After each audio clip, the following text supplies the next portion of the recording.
The hero thought about how he didn't have the strength to defeat an rank monster. He told Freya that however, if they were together, this time they would succeed. The girl told Ike that they could win, that they would make it. It all took place in the kingdom of Gracia, in a high-ranked dungeon, Septimus Labyrinth. It is said to be a dungeon with 7 floors filled with various treasures, and this time, their goal was the lowest magic stone, which can be found on the 3rd floor. In the group was the warrior Ruido, the sorceress Yun, the monk Yor. The leader of their group was the hero, Nod, and also there was the puppeteer Ike. They were the only group of adventurers in the city. Ike was accepted into the group out of pity, because the puppeteer is the weakest class, so he is given a simple job. Nod waved his sword while fighting the goblins. He said that the 3rd floor had been cleared. Ike thought about the fact that when mopping up, they were able to defeat the floor boss of the Supreme Goblin without any problems, as well as dozens of ordinary goblins. Nod said that with his holy sword, these goblins were no stronger than insects. He turned to Ike and said that the magic stones from those goblins were lying there. He asked if he could collect them, adding that since no one else could do the job. He said that that one should be able to handle it and laughed loudly. Yoon thought that Nod seemed to be in a good mood today too. The one told Ike that he had done nothing at all today, so let him not count on any booty, that he was kind today, so Ike could have these small pebbles. Nod asked why he was silent and said that he shouldn't take offense at other people's successes. Ike replied that he had nothing to answer. The leader of the group replied that as he knew. Ike thought about the fact that for a puppeteer like him, there is no better job than this one, for everyone knows about his weakness. Nod shouted asking the crew what they stood for and for them to gather rocks too. Ruido replied that he understood and told Nod not to slack off either. Ike thought about the fact that magic stones are stones that store magic power. In this room, they are not that valuable, however they are needed to complete the task. He thought that when they finished collecting the stones on this floor, the task would be completed, that they thought so. He asked the leader what was the matter. The one replied that there was a strong magical power coming from this wall by approaching it. Ike shouted to him to stand. He shouted that there was a transference spell in this country. Nod had already managed to get too close. The team was pulled after him. He shouted loudly. Ike opened his eyes. Ruido asked what it was. Nod suggested in surprise that they were on the 5th beach. He shouted that there's a minotaur here, and it's a ranka monster. Ike thought about what he had heard before about traps that are carried to other places, that they are traps that very rarely appear in dungeons, and Nod was too relaxed, which led to this situation.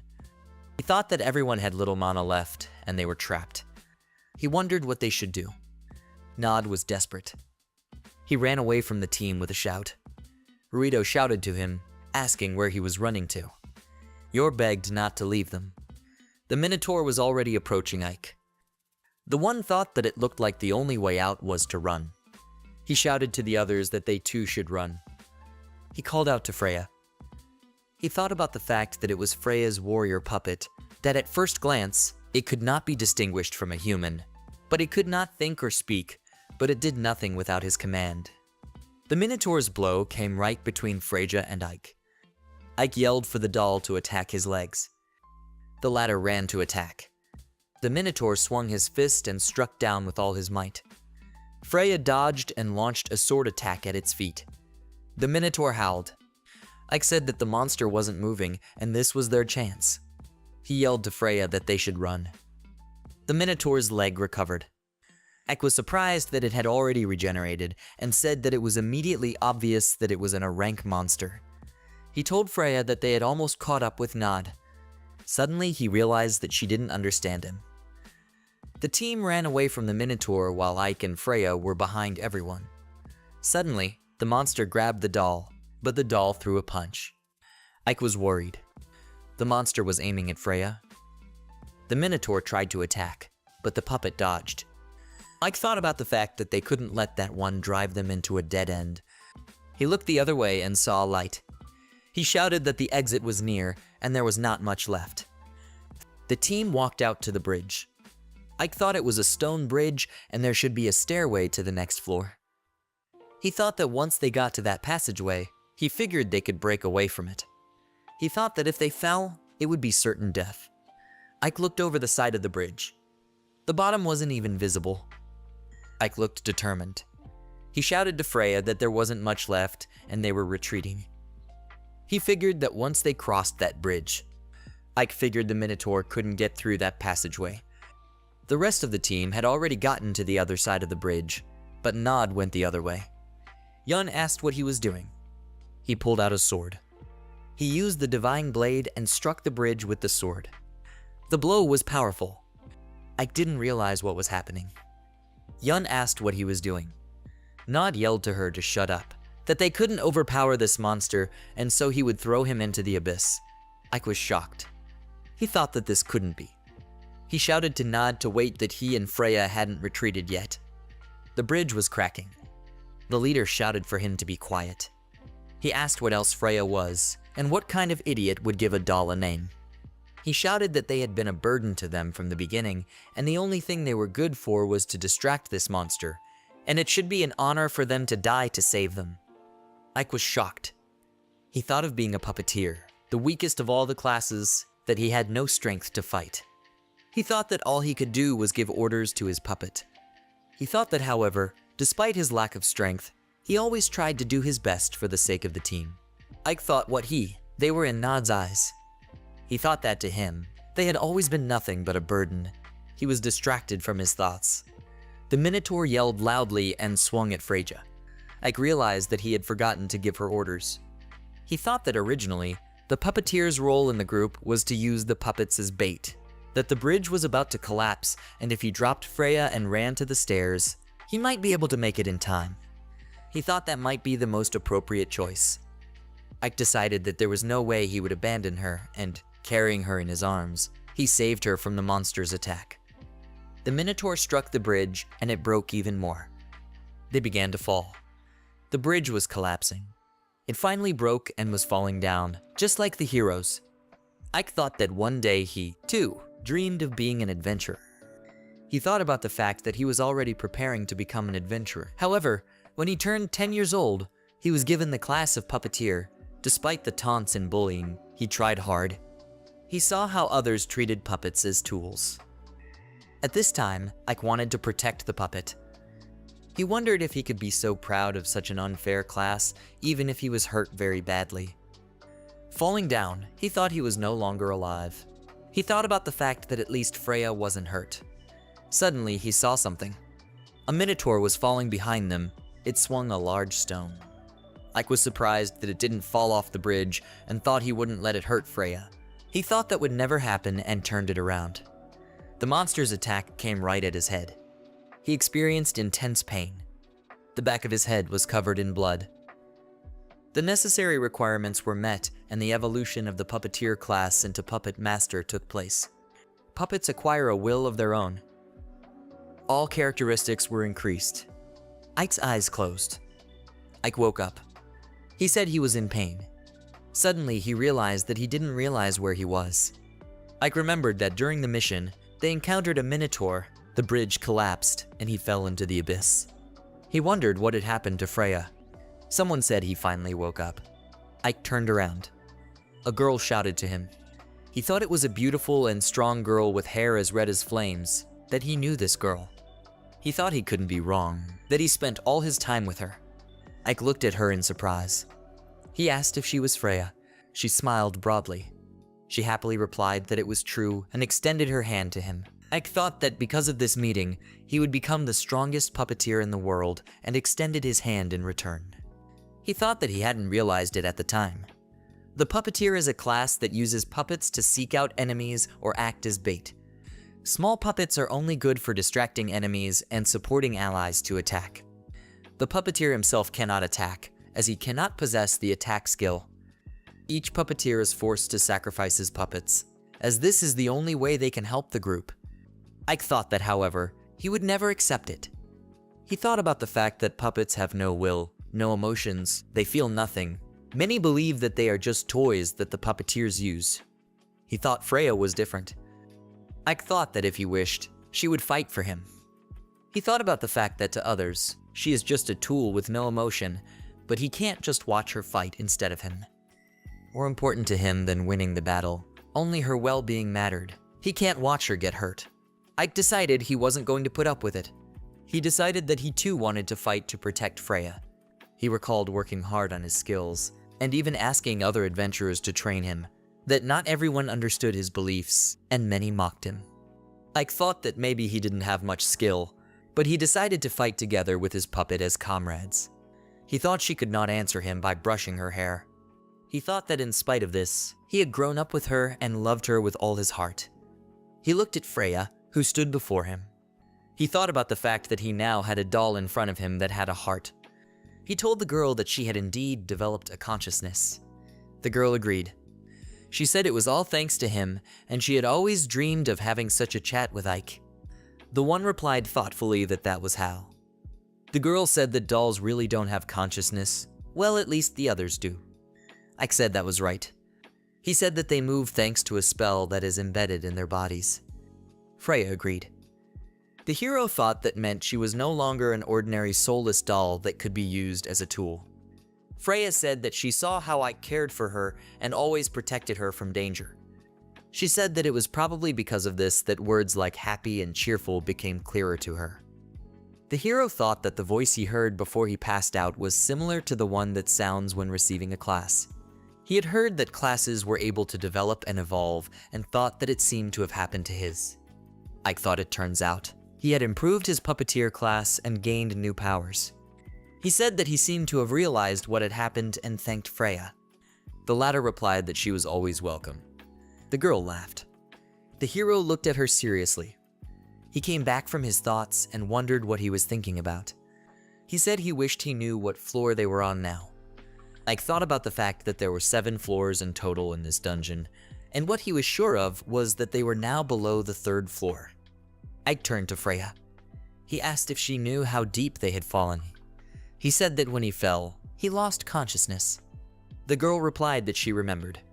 They were studying the map. The hero asked if it was true. Freya replied that it was. She said that, however, she only had time to roughly realize how far they had flown, that she woke up when they were falling, and tried to protect him from falling. Ike thought that meant he was only able to move because Freya saved him. He said she saved his life and thanked her. The girl disagreed and said that she shouldn't, that she should be the one thanking him. She thanked him for protecting her. The girl said that she was glad she was finally able to say that. The hero thought it was the first time he had ever been praised so sincerely that he was glad. Freya said that she thought they had fallen 2 stories below, that as they were falling, she saw only one bridge. Ike said that it appeared they were not on the 5th floor and thought that although the worst had been avoided, things were still not good. He thought about the whole group being in rank B, and even they would have a hard time on the 5th floor. He thought that he was rank C, and with their strength, breaking through to the outside was simply impossible. The hero thought that if he bypassed the demons, then they would be able to break through, I guess? His soaps were interrupted by Freya, shouting to him. She shouted at him to be careful. There was a club over his head. He barely had time to dodge it. The girl asked if he was all right. The one replied positively, and that they were unlucky to meet such a monster to begin with. Ike said that it was a rank B monster, a supreme orc. He thought that they hadn't even had time to figure it out yet, and had already run into such a strong monster. He thought that there seemed to be no other way out, and started to draw his sword. The hero shouted Freya forward and activated the skill, but the girl already ran into the fight herself. He was very surprised. The girl jumped up and was right in front of the orc, ready to attack. She struck with her sword. The orc's head fell from her shoulders and Freya landed. The orc had no time to realize how it happened. A bright glow appeared in front of the heroes. The girl turned to the master and said joyfully that she had won. Ike was shocked. Freya said the power overwhelms her. She said she felt she was capable of anything. She easily cut off the head of an orc. The girl said she could defeat any enemy that got in their way. She held a crystal in her hands. Freya was rejoicing. Ike wondered how she had defeated such a strong monster in one blow. He said that it was probably due to his level increase, but it must not be everything, and maybe it was Freya's unique ability. The one at this time was glowing with happiness. The hero thought Freya was a special puppet made to order. The girl asked him where they would go next. Ike realized something. He said that she couldn't use all her power since she was his puppet. The girl asked what he was saying. He said that because he was weak, Freya couldn't realize her full potential, but by leveling up, she was no longer his puppet and gained new powers. Ta hovered around him. She shouted loudly that it wasn't like that. Ike interjected. Freya said that when Na fought under his leadership, she could feel how much he cared for her, that he protected her, and never gave orders at the risk of her life. Ike turned to her. He said that to him her safety was paramount. The girl said that was why she always had the strength to fight. She could give her best. She asked if he thought it was because he was weak. Freya said that it definitely wasn't. Ike thought that they had been laughing at him all this time, saying that defending a doll was pointless. He thought that. However, Freya believed in him and was ready to support him at any moment. He thought that he didn't need more than that. The hero said that was how and thanked the girl. She looked pleased. She asked what they had talked about before. He replied that he had been thinking about why she had gotten stronger. Freya said she would be to him. The hero said that when they got back, they would have to test a thought.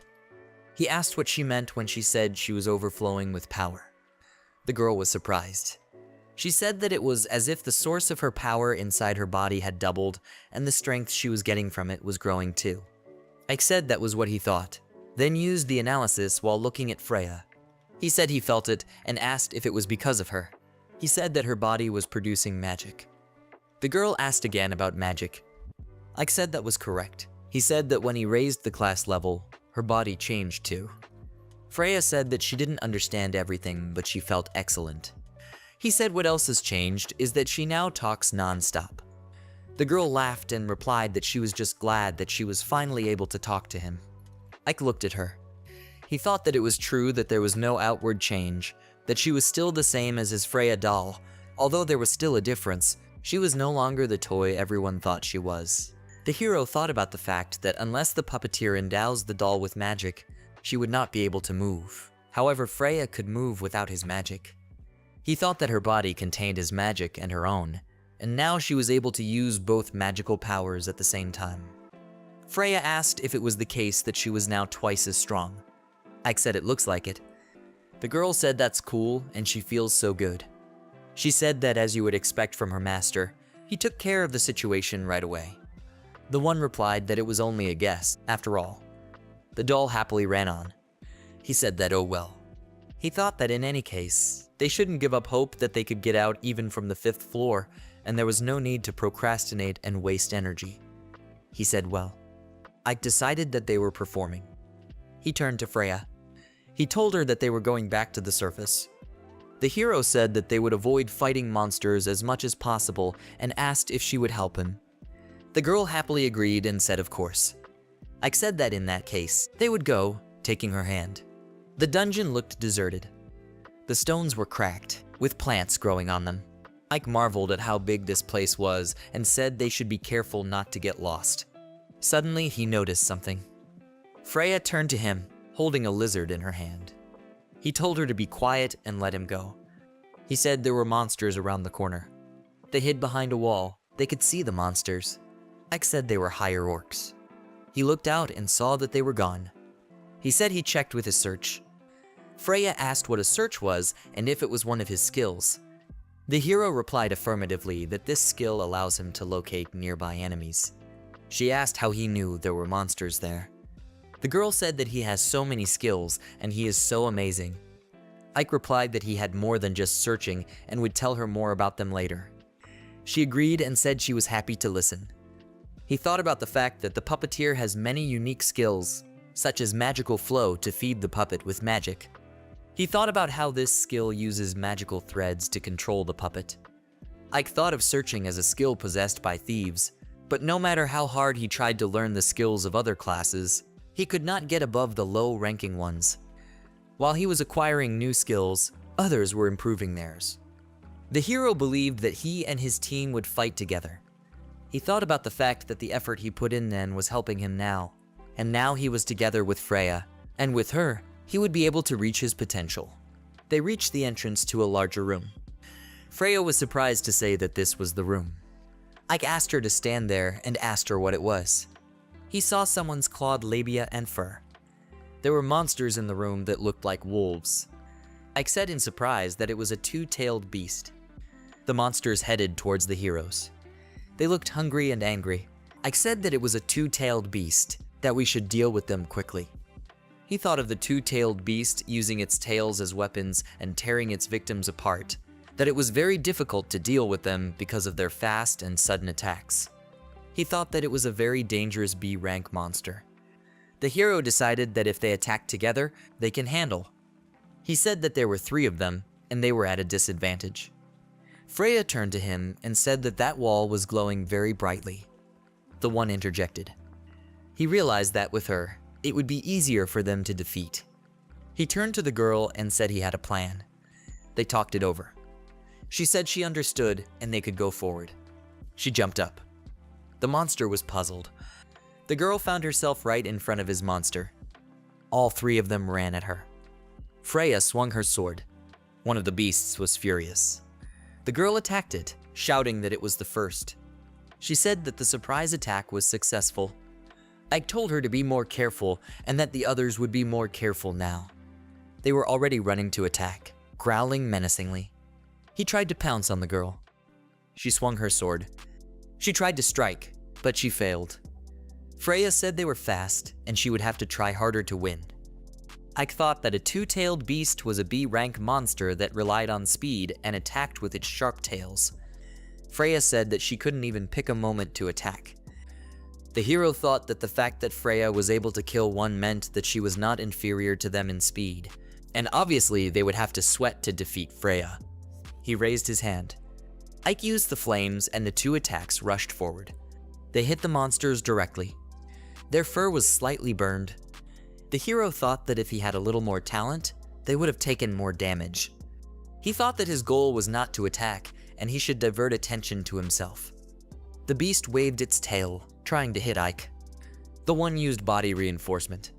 He said that he had already figured out how they moved while he was watching the fight. The hero deftly dodged all the monsters' attacks. He said that they couldn't get him. Freya fended off the attacks of the beasts and inflicted her. She said resolutely that the master had bought her time and she couldn't let it go.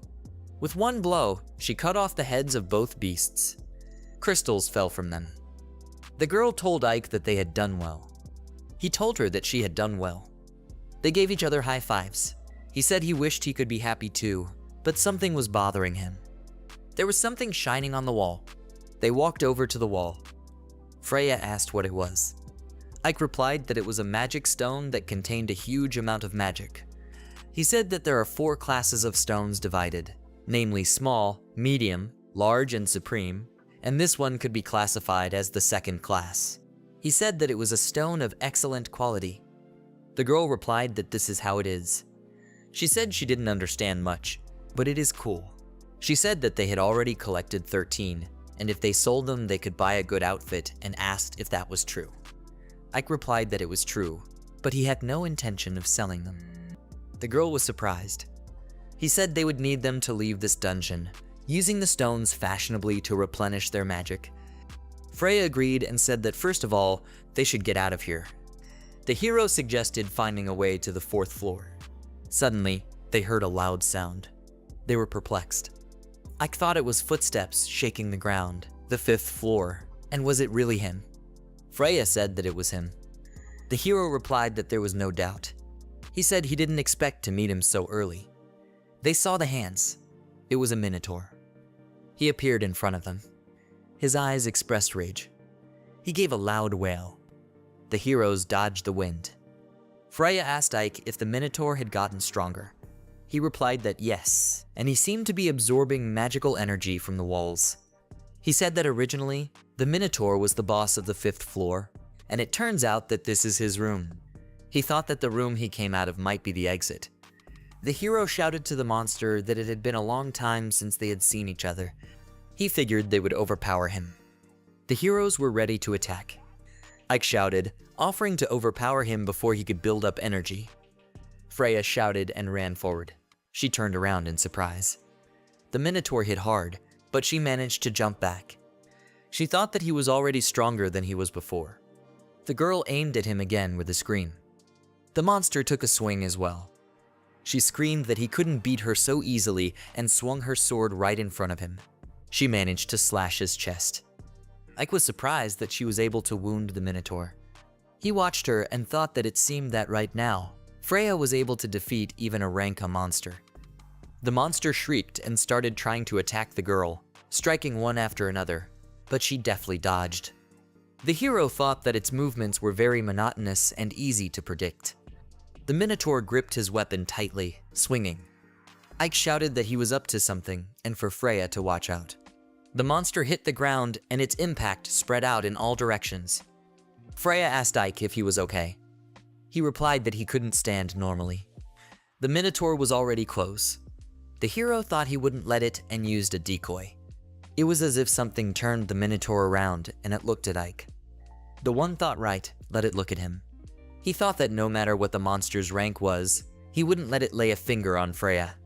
He shouted to run over here. The Minotaur ran in his direction. Freya shouted to him. Ike had the crystal in his hands. He thought that earlier, he had almost taken damage. He thought that now was different and used a flame. A ball of flame was formed and aimed straight at the monster. Freya was very surprised. Ike looked at his attack. Ike's flames had already caught up with the Minotaur. It squealed. The hero shouted to Freya that this was her chance.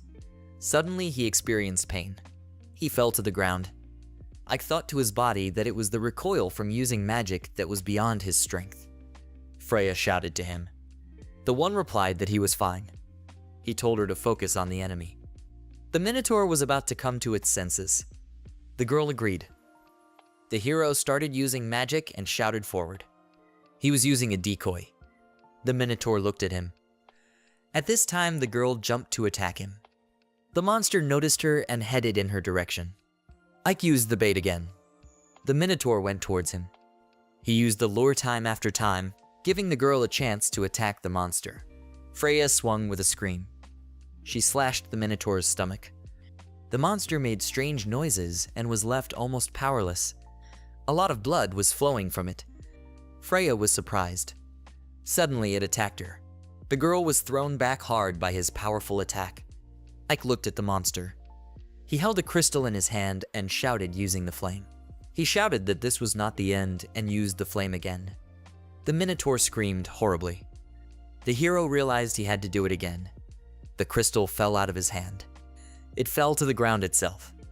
Ike thought that they had almost won, that another blow was needed, but there was no strength left. The monster growled and stomped menacingly. The hero, sitting in front of the Minotaur, thought that he had to protect Freya. The monster was ready to fight. Suddenly, Freya appeared in front of Ike and repelled the attack. She shouted that she wouldn't allow it and struck the monster with her sword.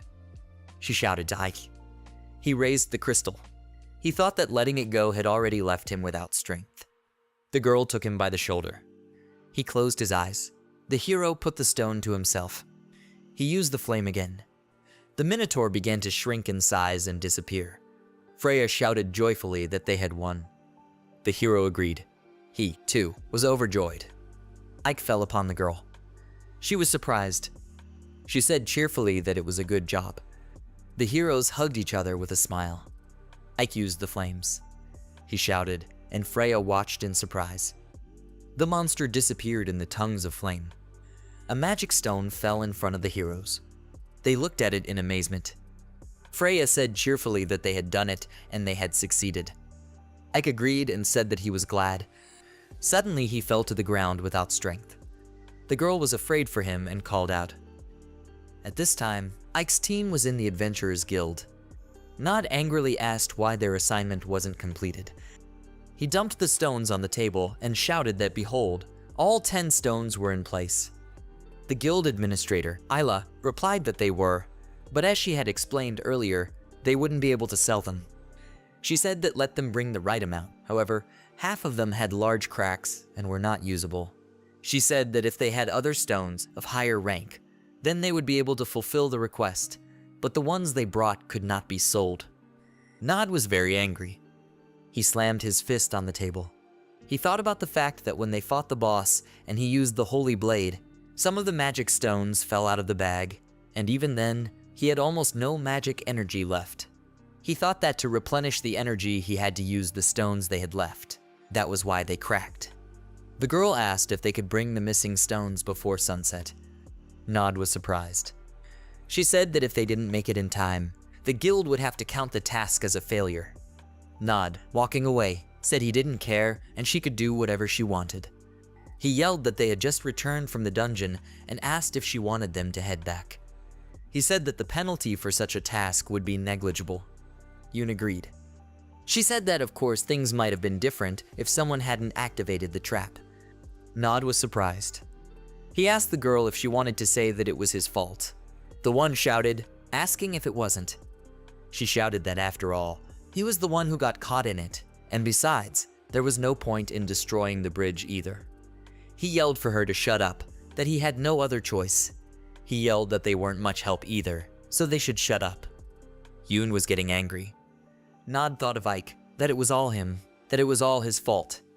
Nod thought it was all because of that useless puppeteer, that it was all his fault. He thought that if that one had acted as a decoy normally, they would have been able to fulfill the request, and they shouldn't have brought that idiot along. He remembered something. Nod said he almost forgot and turned to the receptionist. She responded. He said that Ike was dead. The girl was puzzled, she asked again. Nod said that the man was stupid, that's why they failed the request. Isla asked if it was a joke. She was very worried. The group leader said it was true and the one died. He asked the guys to say. They kept silent. Isla was in shock. Nod thought that by the way she was in a close relationship with Ike. He asked her to draw up all the paperwork for the death of a band member and said they were off. Nod walked into the tavern and sat down at a table. Rito asked if they were just going to have a drink. Nod answered him to pile in and told him that if he was going to complain, then let him just leave. The team members sighed. They all sat down at the table. Nod reflected on the fact that Ike had always annoyed him. He thought about the fact that although they had a tank, he constantly provoked the enemies with his puppet. His magic was greatly inferior to that of wizards, and so what was the point of it? He wielded support magic like a monk. And anyway, what good was he? He decided that Ike really was useless. He thought that at least sometimes his quest was useful. But it was better to have a full bandit in the group, and one should find an adventurer with a normal class from the beginning, and then maybe they would defeat that minotaur. Nod asked why everyone was so noisy. Someone asked if the rumors of his death were false. Nod was shocked. He turned around and looked into the crowd. There stood Ike. Yoon shouted that there was no such thing and asked why. Yor asked if he was really alive. Nod thought that he had seen him fall, that there was simply no chance of survival. He wondered why the one was still alive. At this time, Ike said that he had a lot of things to tell, but asked him to evaluate it first. Isla agreed.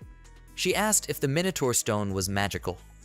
He replied that it was still that, laying out the other stones. The girl said in surprise that they were high-ranking stones. The people around were discussing that she only said about the Minotaur stone. That wasn't it the magic stone of the 5th floor boss, and whether no one had misheard. Nod looked at it, getting angry and calling Ike a bastard. He thought he had heard it right. Ike and Freya were walking down the road. The girl was surprised by something. She told the hero to look and that they were already near the town. She suggested that they walk faster. The girl stretched. Ike suggested that she rest. She was surprised. She wanted to disagree, but the hero told her not to worry and that everything was fine. He said that she had to fight a lot in the dungeon and she must be exhausted. Freya asked if everything was okay. Ike replied that of course. He used shape-shifting and she began to shrink in size. She ran up to Ike and he took her in his hand. The girl said it felt unusual. The hero said that with this skill, he could easily manipulate her size, and he was glad it worked out. He thought about the fact that the puppeteer was a great class after all, and that even after changing her body structure, Freya was still herself. He held something up to her. The girl climbed into the box. She said that it was so comfortable, and she immediately felt a surge of strength. Ike said he was glad she liked it. The girl agreed and said she enjoyed it very much. She, yawning, said goodnight. Freya fell asleep. Ike hooked her on his belt. He said it was great. The hero traveled onward. Isla said in surprise that it was a top-grade Minotaur magic stone. People were discussing what she had just said about the Minotaur stone, that it had the weakest puppeteer class, and it seemed they were wrong about it. That it had been years since anyone had gone further than the 3rd floor of the dungeon. Ike thought to himself that he could actually, in fact, hear everything. Isla apologized for shouting like that. The hero replied that it was nothing, and he expected it to be like that. A guy came up behind him and asked if they were really all top-notch and where he got them. Ike replied that it was on the 5th floor, in the boss's room. Everyone was surprised. Ike said that all the stones there were like that, and once he defeated the boss, he gained some. He was asked if he wanted to say that the puppeteer was able to get out of the 5th floor alone. Everyone looked at him in surprise, waiting for an answer. Ike remained silent. He thought that there was no need to hide anything. He said that he was with the doll. Suddenly, Nod appeared and said that that was exactly. Nod said that he was the one who killed the Minotaur. He asked Ike if that was true. The latter was shocked. He asked what Nod meant. The leader of the group said it was just as he said, and they were doing the request together. He said that first of all the reward should go to the group leader.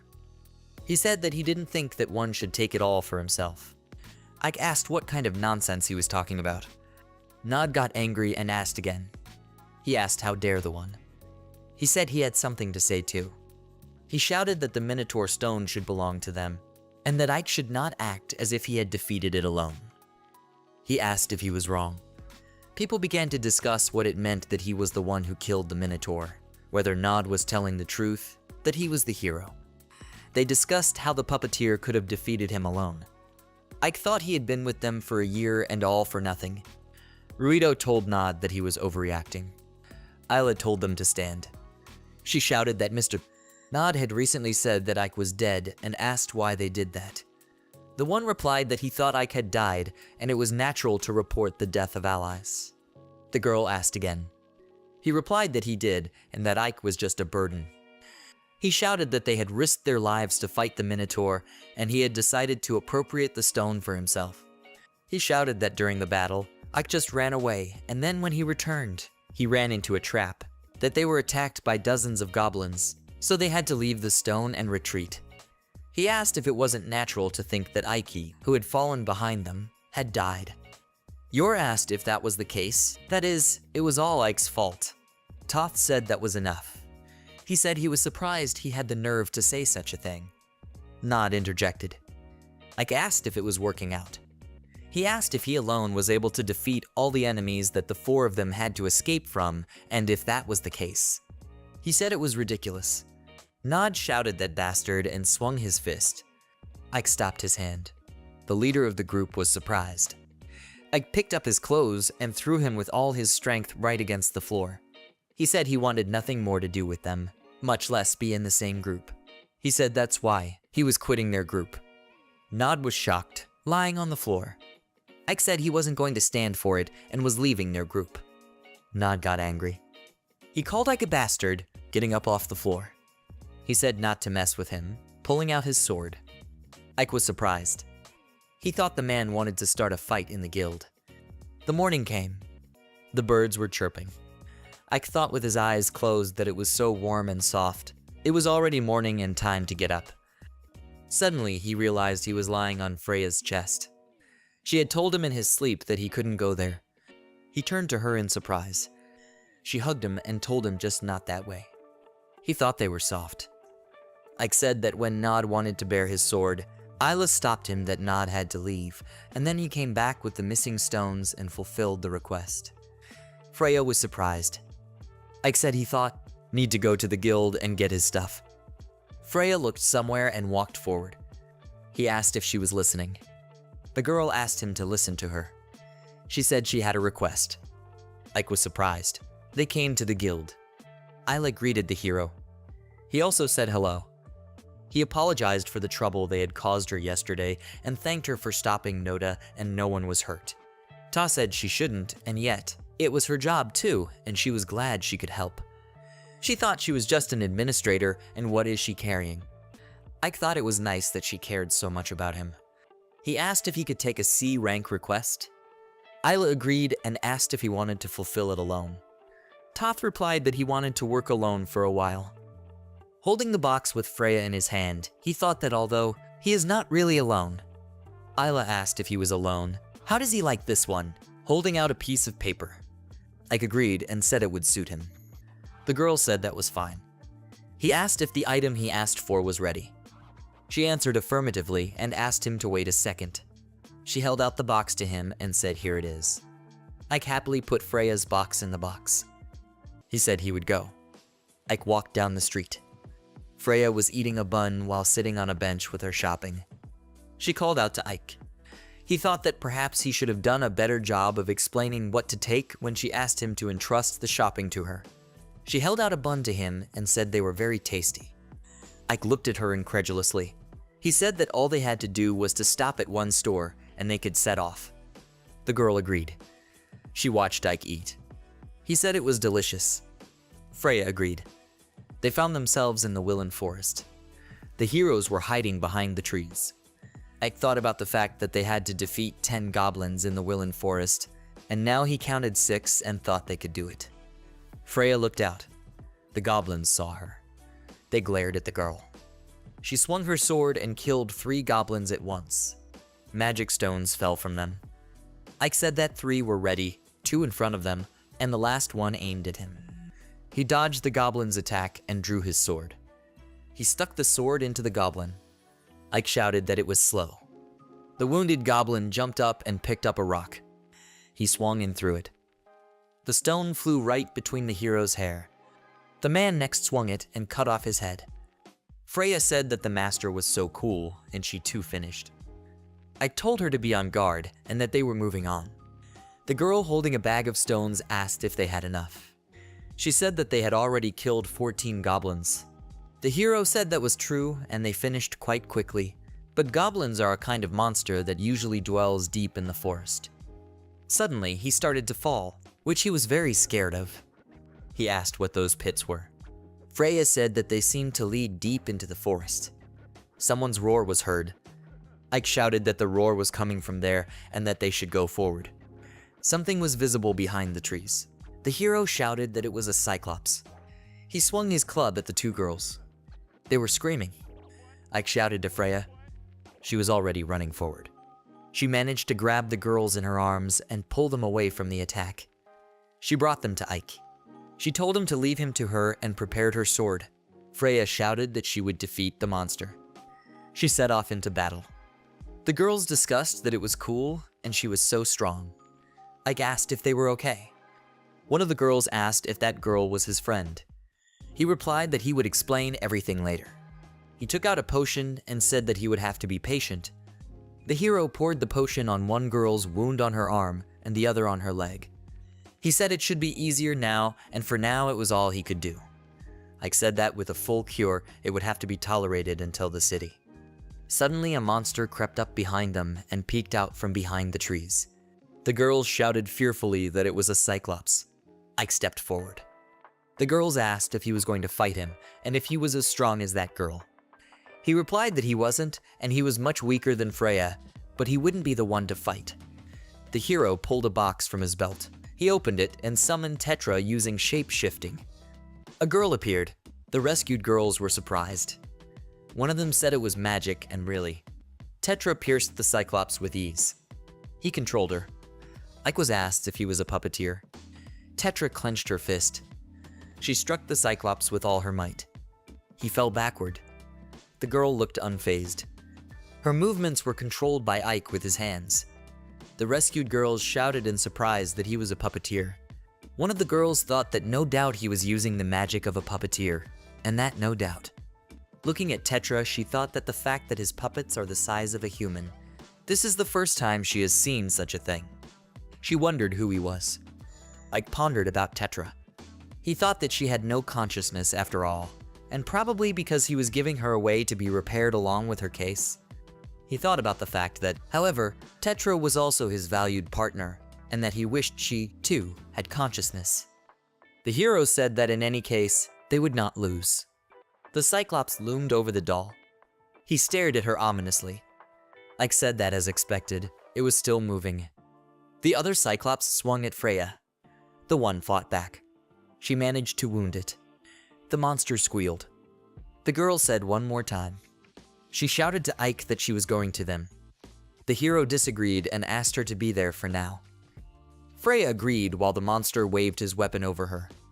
She thought about Tetra. The one looked calm. The Cyclops swung and had to hit her directly from above. She quickly ran up and hit the monster. The one didn't have time to realize what was happening. Tetra whirled around in an attack.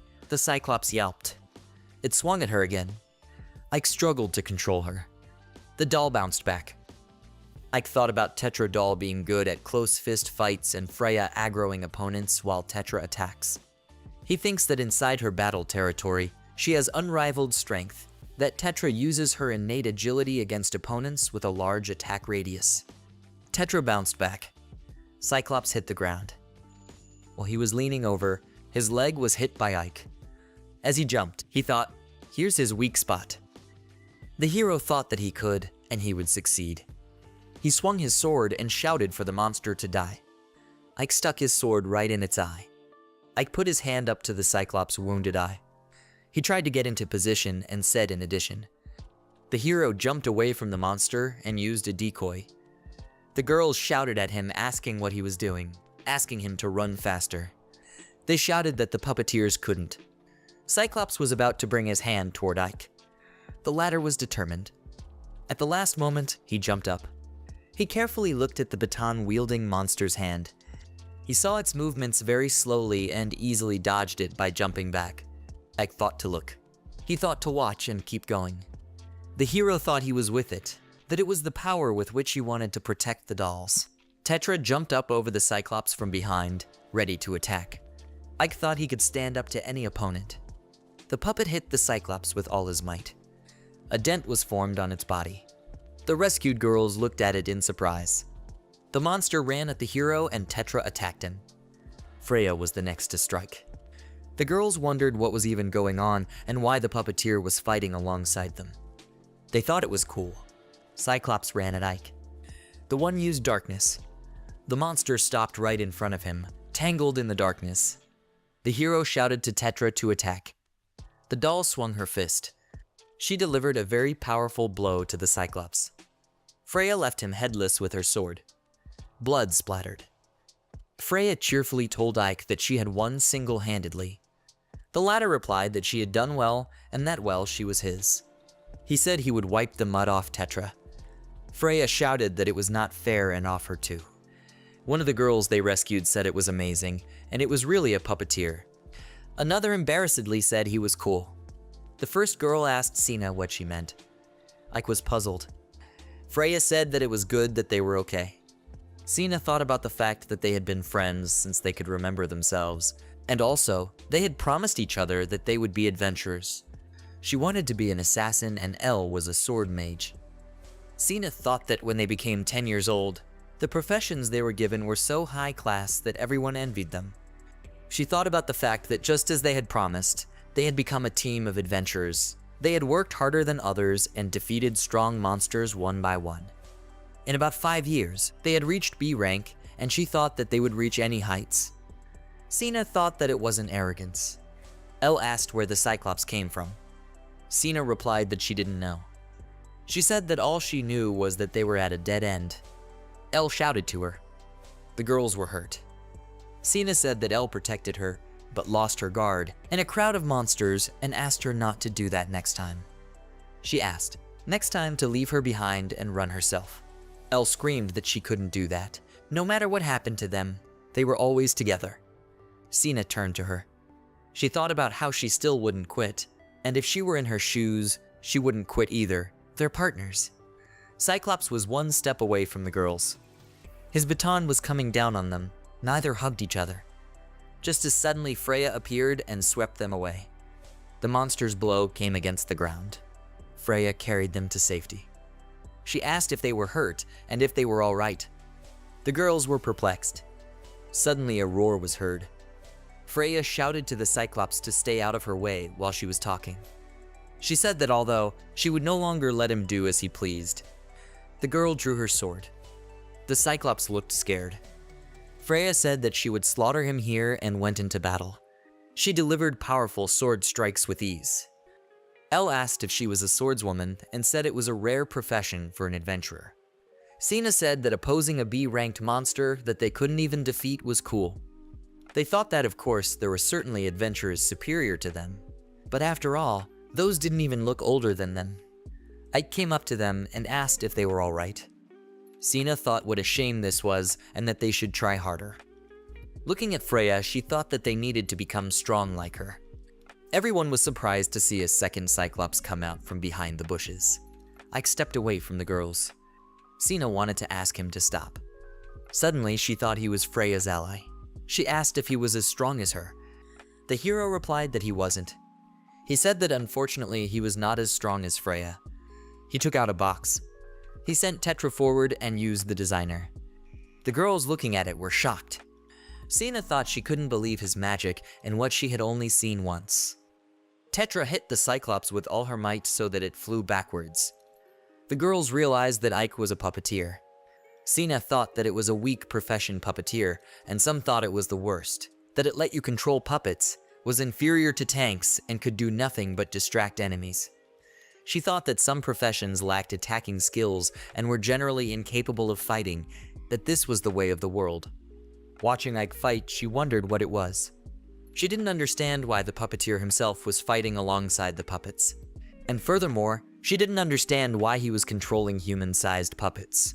Sina thought that the puppeteer she had once seen only had one puppet, and that was waist-high at most. He said that if the puppets got bigger, they would be extremely difficult to control. And that was logical, so she thought. She thought that it wasn't that she and Elle were arrogant because of their high-class professions, rather proud. Because with their professions, they could get stronger as much as they wanted.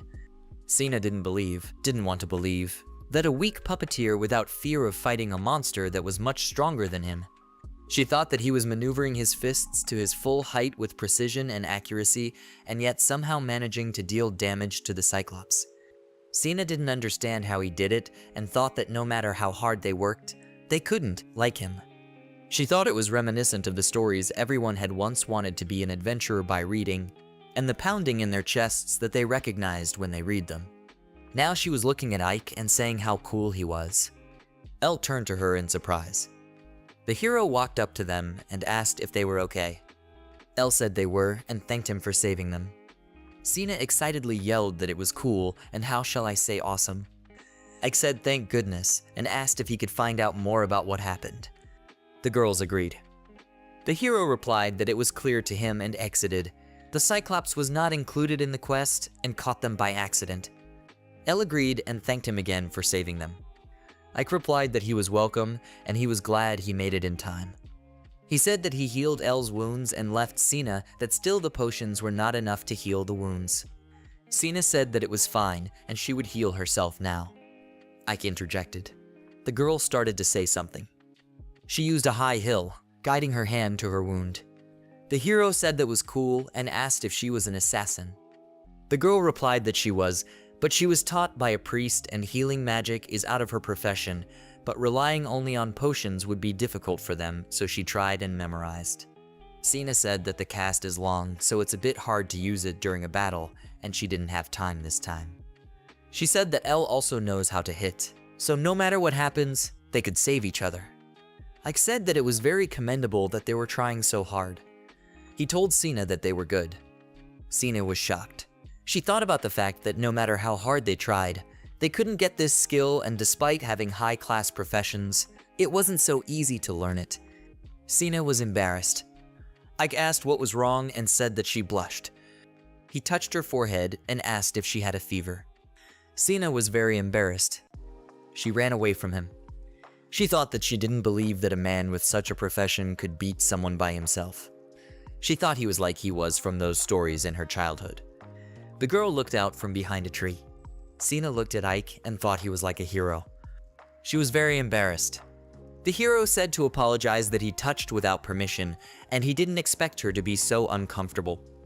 Elle, laughing, replied that no, here he was rather insensitive. Ike was puzzled. Elle asked in surprise if Freya was also a doll. She replied that she was, and that Tetra was a doll too. The girls said it was the first time they had ever seen a doll talk. Ike replied that he himself was surprised too. He thought that there seemed to be no harm in telling them that Freya had developed a consciousness. Freya cheerfully said that they could praise harder. Ike turned to her. He stroked her head and thanked her for everything. He thought he would praise her some more. The girl was at first embarrassed when he stroked her head. Then she laughed happily. Elle said that now it was clear why she had gotten conscious. Sina, looking at them, said that it wasn't fair. Tetra came up to them and said that she wanted to be praised too. Ike and Freya were surprised. The hero asked if Tetra's consciousness had appeared. The one replied that it did. She said that she always understood his words, that he was kind to her and always protected her. She said that she realized that he treasured her. The girl, smiling, said that it was very nice. Elle said it wasn't that she didn't believe it, but she really did start moving on her own. Sina said that it was amazing. She said you can't tell at a glance if she is a person or a doll. Ike thought he was surprised too, but pleasantly so, and now he could communicate with another, valuable companion. He turned to Tetra. He said that once again, it was a pleasure to meet him and extended his hand. Tetra looked at him. The girl extended her hand to him as well and said it was her pleasure. Freya threw herself into her arms, asking her not to forget about her too. Tetra said her pleasure. Ike looked at them with a smile. All together they walked down the path. Ike thought about how Tetra's hands were very fragile. He thought that with those hands she always protected him. He asked her if, just like Freya, her physical stats had also increased. She agreed and said probably. She said that from that moment on, she felt full strength and wanted to check. Ike interjected. He asked to check what? The girl walked towards the tree. She touched the tree with her hand. Tetra grabbed the tree, forming a bunch of dents. The hero was surprised. He looked at it in bewilderment. The girl exhaled. Tetra lifted the tree up in one motion, along with the roots. Everyone was shocked. Freya rejoiced. Ike thought that she was super strong for her appearance before, but she seemed to be much stronger now. He wondered if it was the influence of the consciousness he had received. Tetra looked at him. The hero stared back. The girl glowed. Ike told her not to break trees unnecessarily. Freya said to chop wood. Sina said he was even attentive to it, and as expected of Ike, he did well. Elle was surprised and asked if she was the only one in shock. Tetra, putting the tree down, said she didn't understand and wanted more praise. She was approached by the hero. He thought that indeed, such a reaction would not make her happy. He said that she was very strong, that he was proud to have her on his side. The girl's eyes shone. He stroked her head and thought it was like she was an animal, and if it was that desire to be protected. He thought that in the end, protect him. Freya looked at them. She jumped on him from behind and shouted that she too. They were both rubbing up against Ike. The one thought it was the same female attention. Sina watched it with her mouth open. She embarrassedly shouted that she too. Ike interjected. She hugged the hero too. He thought it was the third. He wondered why Sina was lonely too, which was only a guess. The four of them were looked at in surprise by Elle. She stared for a long time, then looked away. The hero asked if she wanted to join and said that the front was still free. The girl embarrassedly declined and thanked. She said she pretended not to see anything, so asked to be ignored. Freya suggested they go home. The girls were surprised and asked if it was straightforward and that it was the right thing to do. Sina said she would follow Ike anywhere. The one thought why. Behind him was Elle. She was thinking about what she didn't want and that she didn't want him to pay attention. There was a monster lurking in the darkness of summer. He was in a clearing among dead bodies, covered in blood. He had wings. He was saying that he didn't have enough, that he had more to eat. A guy came up to him. He said it was a shame that it looked like all the monsters had escaped from here. That did the monster want to come out of the forest? The guy called the guy Dino. Dino said that the monster could keep eating. He said that since it had gone through such tedious procedures killing it so that it would not become a magic stone, let it devour everything, fill itself with powers and attack the owners of the holy power as it was ordered. The monster said that he realized that the strong hero that he would kill. Dino said that the same fun began and it was all to have this world in their hands. Nod slammed the bottle down on the table. He asked why they needed a strategy for the third floor. Yoon replied that because if they had prepared properly, it would have gone smoothly. Nod thought that it just couldn't happen. He recalled that it had happened yesterday. Then he yelled that they were going to pass the third floor in the Septum Labyrinth one more time. He said that this time they would come back with magic stones and get money and asked them not to be dumb like last time. Nod said that just the third floor for B ranked them was like 2 fingers on the pavement. Yoon thought that he was the one who was dumb. The goblins waved their swords in front of them. The leader of the group fell to the floor. He shouted to Rui, asking how dare he fail in his role as a decoy.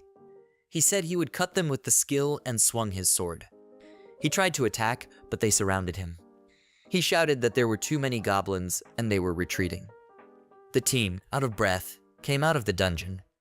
Nod shouted to Rui that they could have gotten through so easily. The latter asked in what sense. He shouted at Nod, asking what he was carrying that he had to deal with the goblins in the first place. He shouted that the goblin general was busy with him, and that he should open his mouth when his task would at least be accomplished. They were tired and went to rest with the inn. Nod thought that they had fought the goblins they were used to, that they could easily defeat them, but something was wrong this time. Yun asked him if he thought it would be easier if Ike was with them. The group leader thought that compared to how it was before, maybe he was still useful. He said that he wasn't. Nod thought that all the other one could do was be a decoy, that they were just getting rid of an extra load. Suddenly, he remembered about the search. Yoon interjected. The group leader said that Ike might have been extra cargo, but he was helping them with the scouting, and since he was gone, they had collected all the enemies along the way, and besides, they had to fight the boss. The girl said that means they need to find a thief on their team who can use the search. Nod said that was right. He asked if they could find a good thief in such a city. Yoon thought for a moment. She said that a team of a swordsman mage and an assassin had recently risen to B rank. Nod thought about the swordsman mage and the assassin, and that the assassin could probably use search. He slapped the table. He said it was decided they would take these two to their place. He said that since that was the case, we should immediately split up and search. Yoon agreed. He said that if they told him that they were from the hero team, he thought they would gladly accept their offer. Yoon shouted to Nod to look that it was a B-ranked double sword team. Sina and Elle entered the guild. Yoon said that they were cute. It was her first time seeing them, and she was lucky. She said it would be perfect to make a team with them. The guys in the guild discussed that they were beautiful, plus, it was enviable that they were as strong as they were beautiful. One of the guys said that they say that if you call a gray girl, that girl will look at you with an icy stare, and if you also hit on her, she might even beat you up. The other asked if it was serious and that he would try. Guy asked if he could make it. Elle said it looked like he wasn't there yet. Sina agreed. She said they would wait for him at the bar. Nod headed towards the girls. The people around them were discussing that he was now together with the double sword. They were saying that no, he was from the hero team, that maybe he wanted to invite them over, that how envious of heroes and what he wanted. Nod turned to the girls.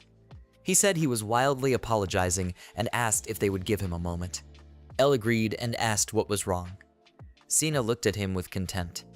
He said that he had heard they were quite outstanding adventurers and he was offering to let them join his team. He asked if they realized they were the only hero team in town. Elle said about the hero team and asked if he was the same Nod. Thoth cheerfully replied that he was. He said how nice it was that they knew him and he thought it would be a favorable offer. He said that usually an adventurer seldom gets such a chance. He thought about the fact that a team of 2 with a high-level profession, and even with a B rank, that was already enough. He told them not to be shy and that they would discuss all the terms. He thought that they were also very pretty and about all conditions. Elle apologized. Nod didn't understand what the big deal was. The girl said that she had decided long ago to stay just the 2 of them and they were not going to change the decision. He was shocked. Elle apologized and said they had to go. Nod yelled for them to stand and that they could just team up for missions. He asked if they could help them. Elle interjected. He said to help. He said that their horrible ex-partner betrayed them and took away what they had earned, and because of him their team was in big trouble. He said they agreed to take him on, but all he did was poison their lives, and he was also an upstart. Sina interjected. Nod said that he was. Plus, he was also a useless puppeteer. His name was Ike. Suddenly, the ground beneath him began to disappear. With one foot, he fell down with a scream. Sina pulled out her blade. She held it to Nod's throat. She said he was funny. The girl said she knew Ike, and he wasn't like that. She said she wouldn't forgive someone who insults him like that, bringing the blade lower. There was a discussion around that it was a showdown, whether they should be separated, that they were B rank and unstoppable, and maybe that's what he wanted. Elle told her friend that it was too much. The latter replied that she still wouldn't forgive what she said. Elle said she understood her, but if this mess escalated, Ike might have a problem. Sina agreed and let Nod go. They discussed that it was already over, that nothing much had happened, and someone thought it would be more fun. Someone said they were jealous of Ike. Ike walked into the guild with Freya and Tetra. They were spotted by Nod. Sina greeted Ike. He greeted her and apologized for being late. He asked if they had waited long. The girl replied that not at all. Nod looked at this and did not understand why they were with him. He thought it was much better than him. He shouted at them. Sina told him to shut up and not to touch him. Elle said that Ike was a very important person to them, and whoever insulted him, she wouldn't forgive him either. Nod watched Elle walk away. He said that it was humiliating. He shouted that he would never forgive this to Ike. Someone shouted to Ike. He turned around. It was Nod. The hero asked what he wanted. The one, out of breath, said for Ike to fight him. Thoth was puzzled. Nod was pointing his finger at him and getting angry. The hero asked why fight. Elle apologized and said they had had a little fight with him before. Ike asked again. The girl replied that they did. The hero asked why they are with him again. She said because he made him look bad. Ike thought that was clear. He apologized for getting the girls involved. He apologized to Nod and said he wasn't going to agree to a duel with him. Thoth shouted that he was running away. A coward, offered to fight once and for all, called him a useless traitor. Sina took out her dagger and told Ike that if Nod continued to insult him, she would wipe him out. Ike was surprised to think that it was only him, and by the look of her, she was now ready to erase the whole world. Freya told Nod that they all heard that he only nasty things and can only talk, so he apologized to Ike. Tetra said that otherwise she would rip her hands off. The girls looked at him angrily. The leader of the group looked at them in surprise. He was shocked and asked why they were talking. Ike said that as he could see, they had learned to speak, and it was Freya and Tetra. Nod started laughing. He laughed loudly without stopping. He yelled that he kept thinking what he, alone, was doing, and he was teaching the dolls tricks. He yelled that it was just funny and kept laughing. He said that Ike was doing it to drown out his loneliness, that he hadn't laughed like that in a long time, that Ike had created a masterpiece. At this time, Sina with a dagger jumped up behind him. She had eyes ready to kill. Ike thought he was used to it by now, but there are others. Freya said she was nasty again, and Tetra said enough is enough, and she won't forgive. Ike said he accepts the challenge. Nod asked if he was angry and suggested going to the square. The hero thought that besides, he himself wants him to get what he deserves too. He thought that the man had given him permission to fight with his fists. Nod asked if he was going to fight unarmed and called him a fool. Freya yelled that they would cut him and Sina that they would beat him. Nod pointed a finger at Ike. He said he allowed it, but the latter should consider that if he broke his expensive dolls, it would not be his fault. The hero strongly agreed.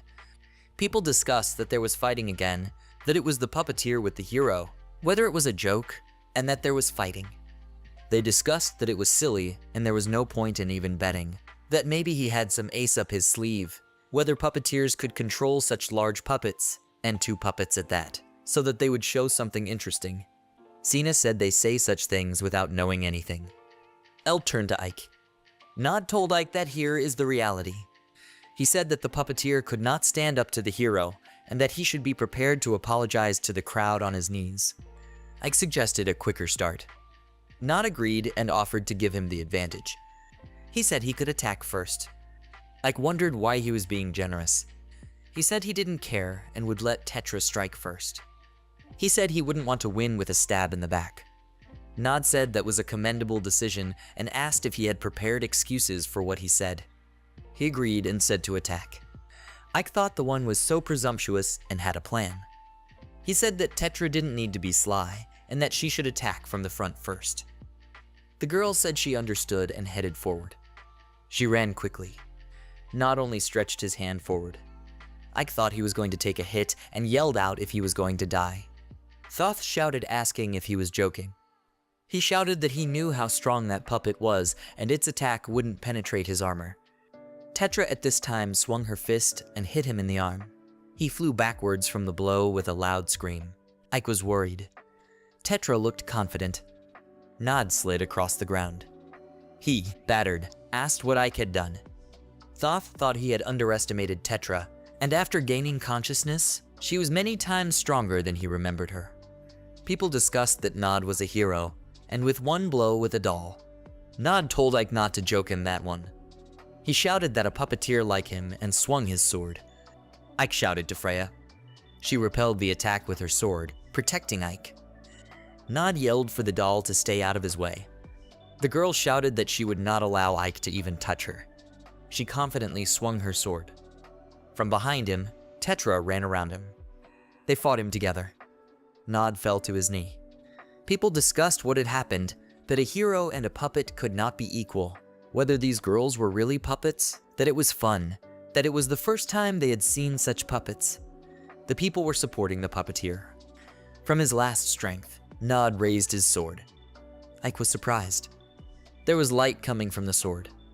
Ike asked if the one was really going to use it. The one shouted shut up, that he hadn't lost yet, that the likes of them he could defeat with a single blow. A flying monster appeared in the sky. He said about the holy power. Nod and Ike didn't realize what it was. The monster said it was a powerful holy power. Ike looked at it fearfully. The monster flew closer. He said to kill the hero. Demons are monsters living in another dimension, in the world of demons. People shouted that it was a demon, where it came from, that they should run away. They were shouting to escape whoever they could, quickly. Ike looked at it in bewilderment. The demon was approaching the heroes. People were yelling in pain for everyone to be faster. Ike and the others stood still.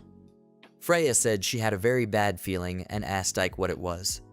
He said that it was a demon. He said he was seeing it for the first time, but he had read about them. He said that its body, formed by a dense magical mela, has high regeneration as well as defense against physical attacks, and it is very ferocious. He thought that a demon is not an easy opponent, and the minimum rank of demons is B, and also they know very little about them. Ike thought that there was no choice. Behind him was a frightened woman hugging a child. She was very afraid and her heart was beating fast. Sina said that the demon's weak point is holy power. Elle agreed. Ike said that she could weaken it and stop regeneration, and if they had the strength of a hero, they might win. Nod listened in surprise. Ike shouted to him that time out that they should defeat the demon. Nod yelled shut up, that how dare he. Ike was perplexed. Nod yelled shut up, how dare he order him around, and swung his sword. He used the secret technique of the sword of contempt. A light appeared, and from it a monster appeared. It moved quickly. Nod laughed. He asked if Ike had seen it and said that it was just a gnat to him. Thoth yelled that he was a fool and for him to get out of there. Nod interjected. He was about to say something when suddenly the monster wrapped its body around him. The demon threw Nod far back. He said it hurt a little, but was tolerable, and asked if he was weak. He said that even if he is a low-class demon, don't underestimate him. Ike and the dolls watched in surprise. The demon said he would finish it off. Ike shouted to Freya and Tetra. He shouted for them to distract him. They ran into the battle. The girls attacked the demon. He said they were in the way. Freya hit him with all her might. Ike ran up to Nod. The demon said he would kill. Ike said it looked like Nod had passed out. He picked him up and leaned him on his back. He said that if he died when he woke up, he would certainly start the day off on the wrong foot. Elle and Sina shouted to Ike. He responded. He asked if they could help a little and asked them to carry Nod to safety. The girls agreed. He said that he also wanted to ask them to evacuate the residence.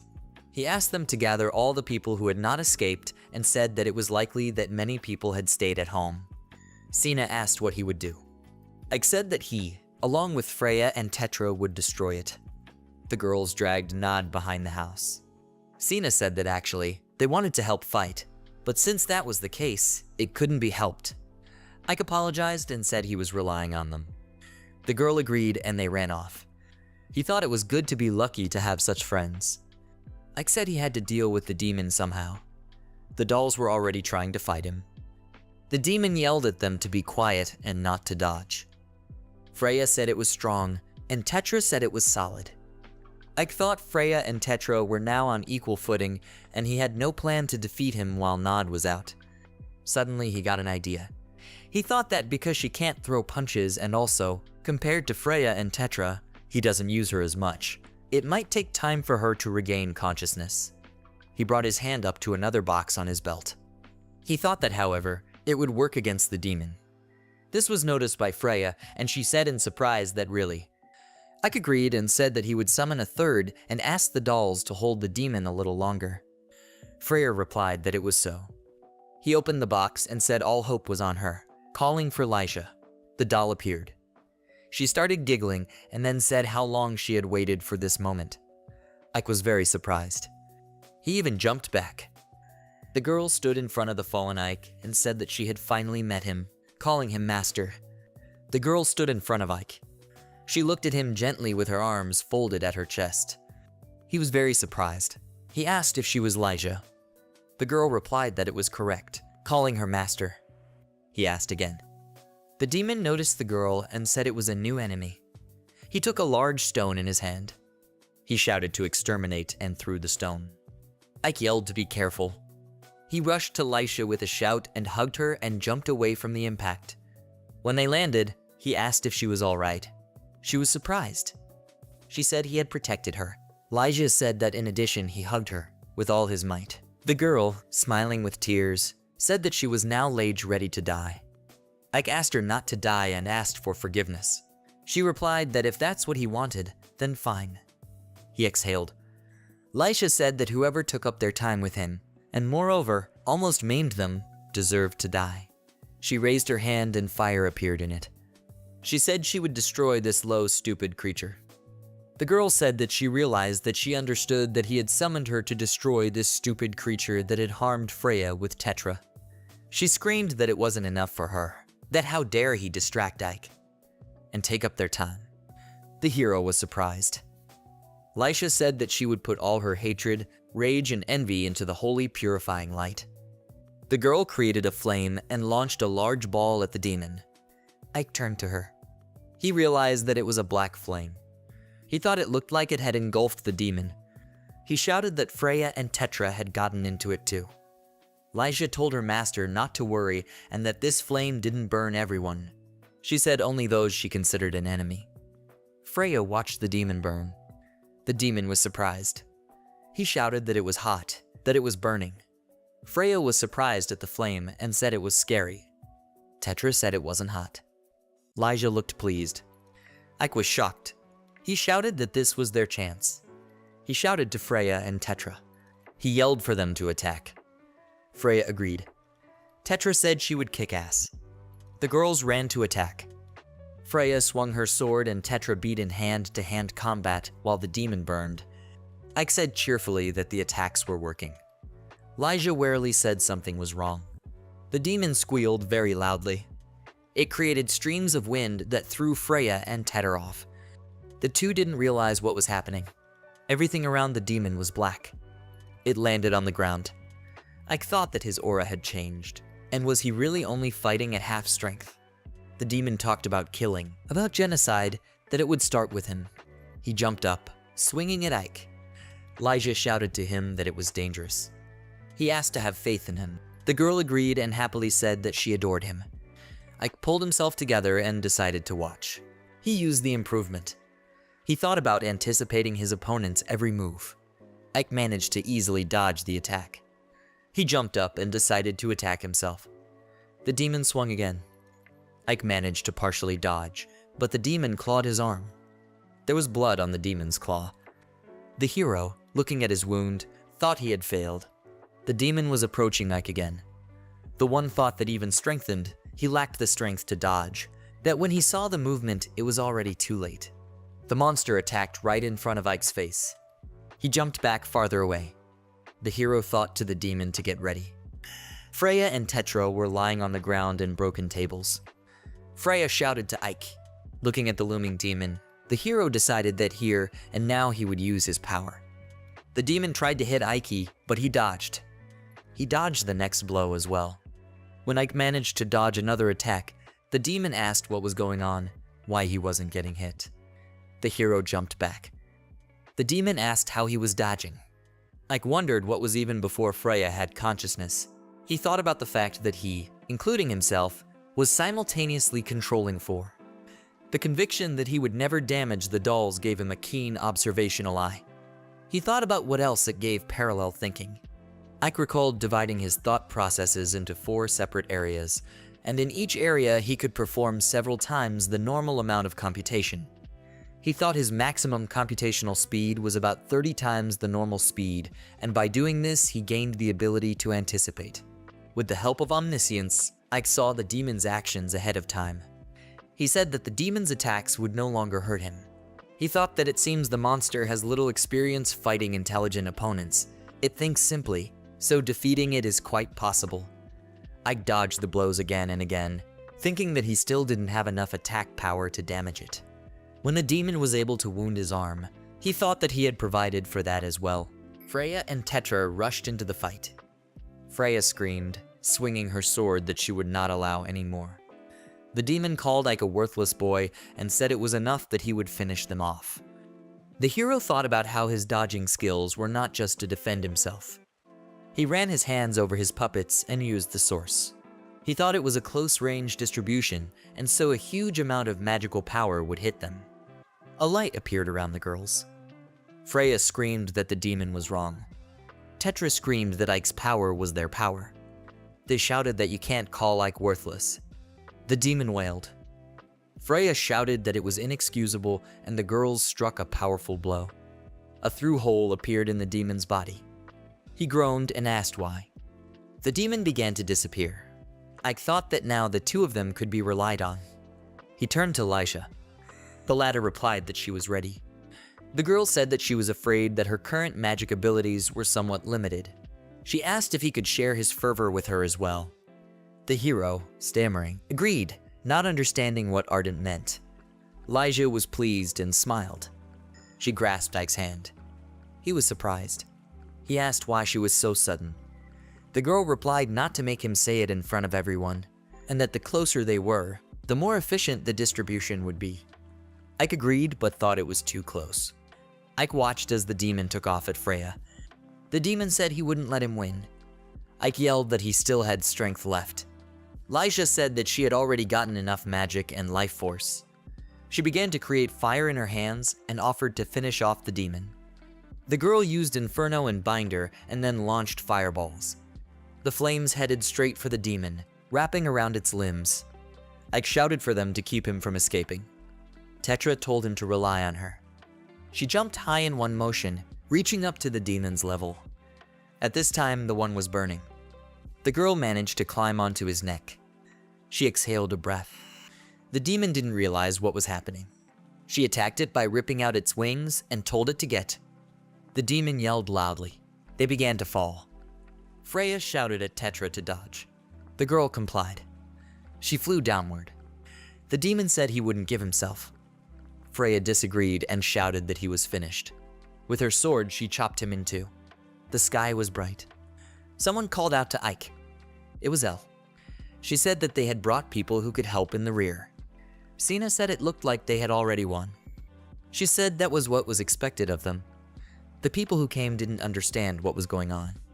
Elle agreed, but said she didn't expect them to beat it themselves. The people asked if they had defeated him themselves, this demon. Ike answered in the affirmative. He said that his faithful partners had done a great job. Lisha replied that of course.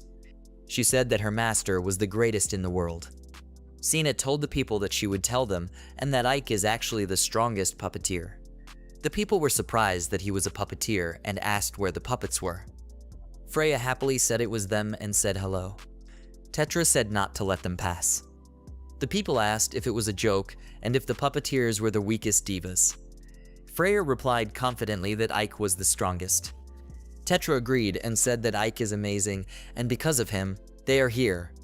Elijah added that the fact that they are able to speak is all because of their master's love, and they are his lawful wives. People shouted that this was cool and asked for details.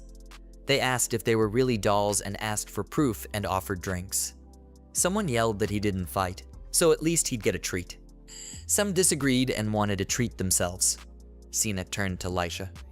She asked if she had recently said that she was Ike's lawful wife. The girl answered in the affirmative and that she had said. She asked what was the matter. Cena hesitated for a moment. At this time, Freya was shouting, "Happy to eat," and Ike was uncomfortable. Someone turned to Ike. It was Isla.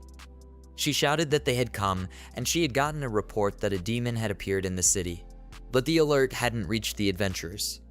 She asked how many adventurers were the ones they had gathered. She said that something would come out then and suggested that they start a strategy meeting. Ike decided to explain himself. He decided to tell her about the demon. The girl was surprised. She, holding her head, said that the dolls gained consciousness and together with Ike defeated the demon. The hero thought about how Isla was surprised to find out what his dolls looked like, and it was somehow unpleasant. One of the people said that he still didn't believe it. He asked if they were really dolls and why they were talking. Freya replied that it's because he loves them. The guy said he can't believe they are with consciousness and even defeated a demon. He pointed to Tetra and said, like this little one right here. He said he really couldn't believe she had that much power and asked if she really fought a demon. The girl was surprised. She asked if he wanted to check. They decided to arm wrestle leaning on a barrel. The guy said he was a C-rank tank, but his strength was as strong as a B rank, so he was afraid of breaking her delicate arm. The girl won in one motion. He screamed. There was discussion all around that the same matchler had lost, that she was just something. People were taking their turn to see who was next. Tetra was beating everyone with ease. They were yelling that well she was giving it. Ike looked at it and thought that people were flying away. Freya happily said she wanted to do it too. The hero told her to be careful. Lisha put her arm around Ike and started pouring something into his mug. He asked what it was, what she was doing, and what kind of powder it was. While the fight was going on behind them, the girl suggested that it would be better to talk about love. Ike was puzzled. He said that he was just interested in something. She was surprised and asked what. Ike asked why she didn't get consciousness earlier. The girl replied that because compared to Freya and Tetra, Lisha, the nun, didn't have much of a chance to blitz. Ike thought that it would still take time on her, all because he didn't want to put her in danger. Ta said that if he so desired, they could discuss it. She said they would start from the day they met. She said that he, to them, dolls considered mere objects, with all kindness, stroked their heads, told them they were relied upon. Lisha said she loved that so much. She said that when it came to fighting, he himself would get in front of them and become the bait, that then her heart was ready to burst with excitement for him. The girl said that of course there were nights when she thought about why he was only using Freya with Tetra, but when she learned that it was because he didn't want to put her in danger, she couldn't hold back any longer. She screamed that she loved it. She said it wasn't all that. That one beautiful night, on a full moon, he had called her to help his wounded partners in spite of his wounds. Everyone ended up on the street. Ike said they were making so much noise and no wonder they were kicked out. Elle agreed and said the others were having so much fun. Lisha said she was sorry and she didn't get to the most interesting part. Freya asked in surprise if she had talked enough yet. She looked at Lisha. Freya hugged her. She said cheerfully that they had plenty more time to talk. The nun looked at her. She said Freya could ask anything. Ta apologized. Lisha told Freya that being rejected was like an insult, that it was to be expected, that she was the one the master most often summoned. She said she would never cede her rightful place as the master's wife to her. Freya interjected in surprise. She asked if she was in too much of a hurry and said she liked Aika too.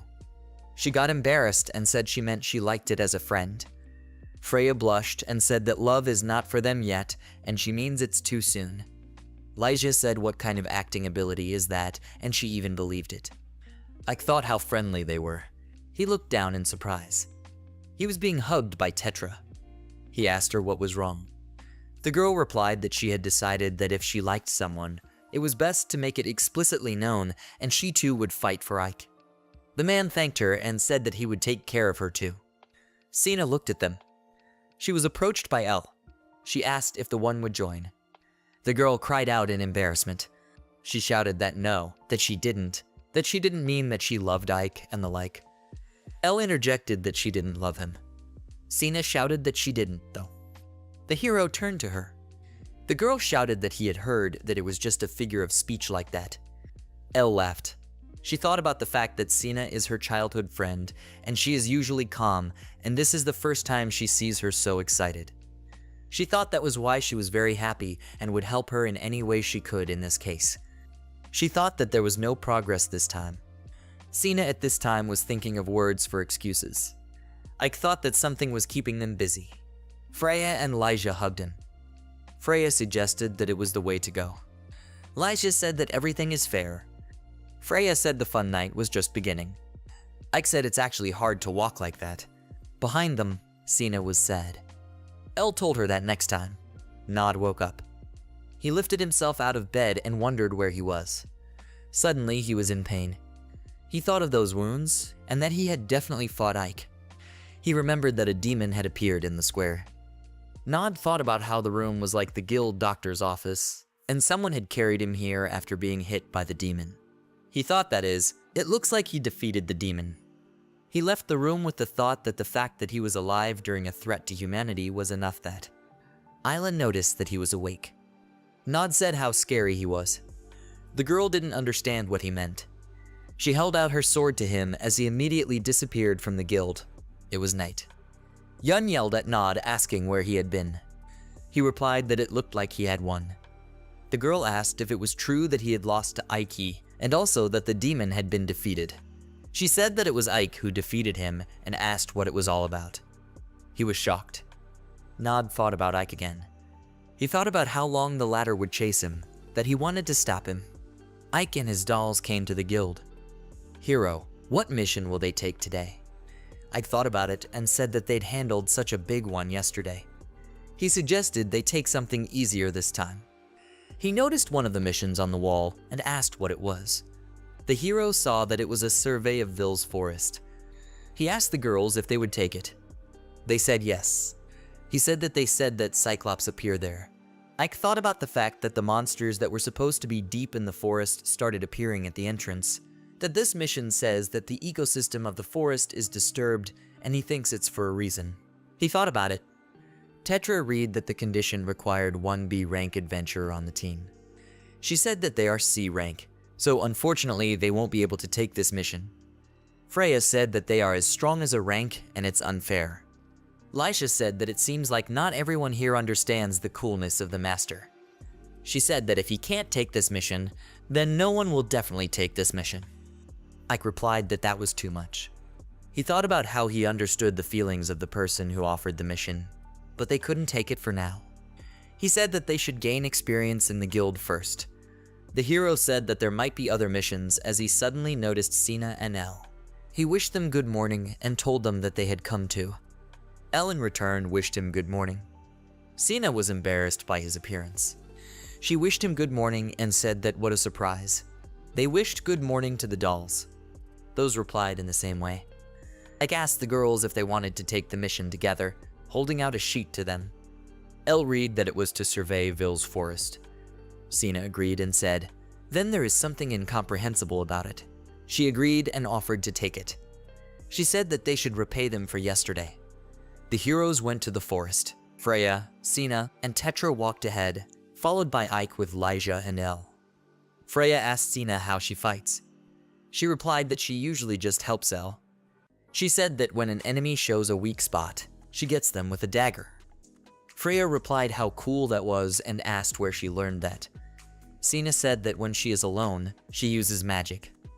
Freya was surprised and asked again if she knew how to use magic. Tha answered in the affirmative and said that assassins have the skill at shadow magic.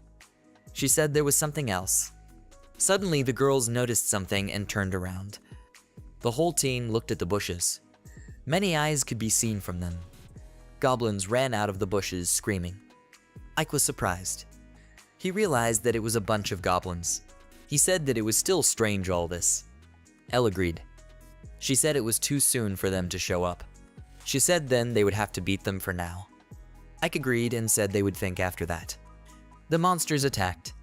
While Ike and Elle watched, the others took up the fight, killing the goblins.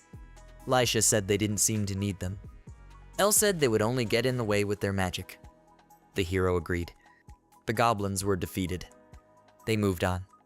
Ike thought about the fact that the farther they went into the forest, the more it stank. He looked at the ground and was very surprised. There were bloody bodies lying on the ground. Freya said, "This is the view." The girls agreed. Sina wanted to say something. Ike turned to her. He asked what it was and if she had noticed anything. The girl answered in the negative and that it was nothing special. She said that they defeat strong enemies in the same way, so only some very strong creature could make such a scenery. Ike agreed. He said that it was indeed strange that there were corpses lying around without shards of magic stones. Elle said that it depends on how they are killed. She said she had heard that it rarely happens, but with such a large number, it can't be a coincidence. The hero said he wondered what the purpose of whoever did it was. He was approached by Lyja. She said she sensed identical movement here to yesterday. Ike asked if she was talking about a lesser demon. He thought about it, so to speak.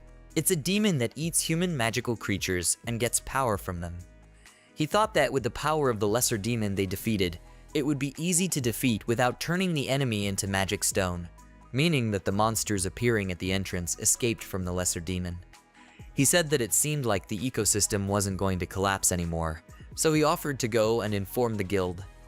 Frey agreed and said that the best thing in the world was the lack of problems. Suddenly, a loud sound was heard. Ike asked what it was. Sina shouted to him that something was behind him. A huge monster was coming out of the forest toward them.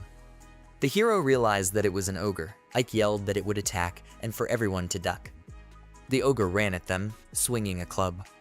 The heroes encountered a rank ogre monster. Ike shouted that the monster was attacking, so everyone dodged. The ogre hit the ground with all its might with a club. Sand and dust flew at the heroes. Ike thought about the fact that they hadn't yet realized what kind of lesser demon threat was here. He thought that now they couldn't let it escape, and there was nothing left but to defeat it. The monster's eyes read anger. Ike shouted for everyone to form a front. He told Elle that he wanted to ask her to support them. The girl agreed and said she thought she could stop him. The hero told Lyja to also interfere with the ogre and help the wounded. She agreed and asked what about himself. Ike said that there was a lot of people to rely on today, so he would be the bait today. He said though maybe he shouldn't. The nun disagreed. Freya attacked with her sword. The ogre was not harmed by it in any way. The girl said he was not so simple. Tetra offered to switch. She ran towards the monster. She swung her fist and hit him in his stomach area. She said it was heavy. The ogre swung at her. Ike shouted to her. Sina pulled out her daggers and said she would not let. The monster's arm almost reached Tetra, but Sina used a shadow swan and his feet started to fall through the ground. The monster failed to reach the girl. Ike wondered if it was shadow magic. Sina stood confidently with her daggers in her hands. The hero shouted to Elle and Lyja. The two of them responded. They used Inferno and Fire Wave. The ogre was immobilized with the help of the girls. Ike shouted that this was a chance and for the others to attack at once. Tetra, Freya, and Sina rushed forward. Suddenly, the monster rose up and started yelling loudly. Ike didn't realize what was happening. The ogre's eyes turned black. He jumped up, swinging his club. As it landed, it hit the ground just a little short of Freya. He raised the cudgel, and with it, a lot of earth rose up. Pieces of dirt began to fall on the heroes from above. Ike said as he scooped up the earth. Seeing nothing, he thought of the massive soil with blood content, and he blinded them. He realized that the purpose of the ogre was to restrict movement. He thought that their opponent was a rank, but if he showed his weakness, he could be defeated. Ike thought that he could see, and by increasing his concentration, the monster could be felt. He thought that if it continued like this, they would lose and everyone would die. The hero realized that he had to do what he could and stretched his hands forward. He used the bait. The ogre turned its attention to him. The monster ran at Ike with a scream, swinging a club. The hero realized that he needed to act now. He assumed a position for a quick start and ran forward with all his might. When the ogre struck, Ike was already behind him. The hero fell to the ground. He thought about the fact that he had succeeded in distracting the monster, and then it was up to the others. Tetra and Freya jumped on the ogre from behind. Ike, covered in earth, said joyfully that this was a victory. The girl shouted to Ike. Elle apologized to him and said they had put him in danger. Sina apologized that they couldn't react. She apologized. Rising up, Yoroi replied that there was nothing to apologize for. He said that they were good for fighting face to face. He said that they stopped the cause of the anomalies and were able to defeat the ogre. Ike asked if that wasn't good enough. He offered to proudly return. The heroes set off. Tetra had a horned bath duck, a popular toy, on her head. Ike was thinking about their team. They arrived in town, and he said they sure were muddy. Everyone was muddy. The hero thought about the fact that they parted with Elle and Sina after they returned to the city and shared the reward. The girls said goodbye to Ike. He asked what they would do next. Elle replied that they didn't know yet. Sina said that they have something to do for now. Ike interjected. They said they did.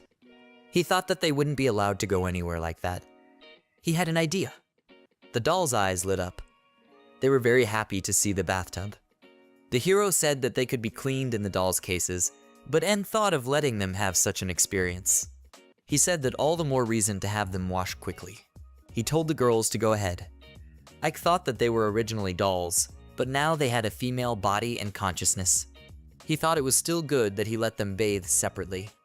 The girls were discussing something. Freya was surprised. Lisha said she might as well be alone. Tetra said she could too. Ike didn't understand what they were talking about. He said they could climb first. Lisha said they could after him too. He was puzzled. She said the master would go first. The girl looked at him with a smile and waited. The hero asked the others if they agreed with her. Tetra said yes.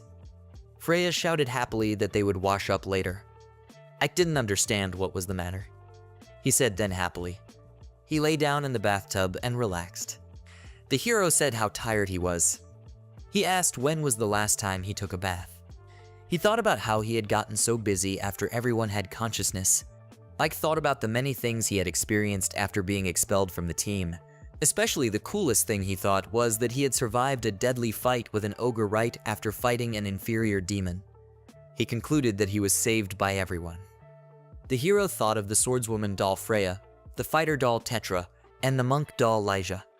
He thought of them as his dear partners who have been with him since the beginning of the adventure. Ike thought of Freya as his indispensable partner in any situation and at any time, thanks to her quick movements and excellent sword skills. He thought that Tetra was excellent at getting out of critical situations with superior maneuverability and strength unimaginable for her small size. He thought that Lyja, with the help of a variety of magic and, from somewhere, a black flame attack, was their precious support.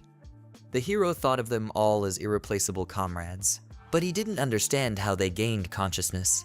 He remembered that they said they did it from him. He didn't understand where their characters came from if he was the cause. Ike thought there was another reason, but he couldn't figure out which one, other than improving the skill. He thought that in addition, he hadn't heard that puppeteers could improve their skill at all. The hero thought that everything was too obscure, but everything was very important. He said that maybe it was for the best. He was distracted from his thoughts and said that it was time to get out of the bathroom. Time was limited after all. As he got up, he saw the dolls with no clothes on. Freya was very embarrassed.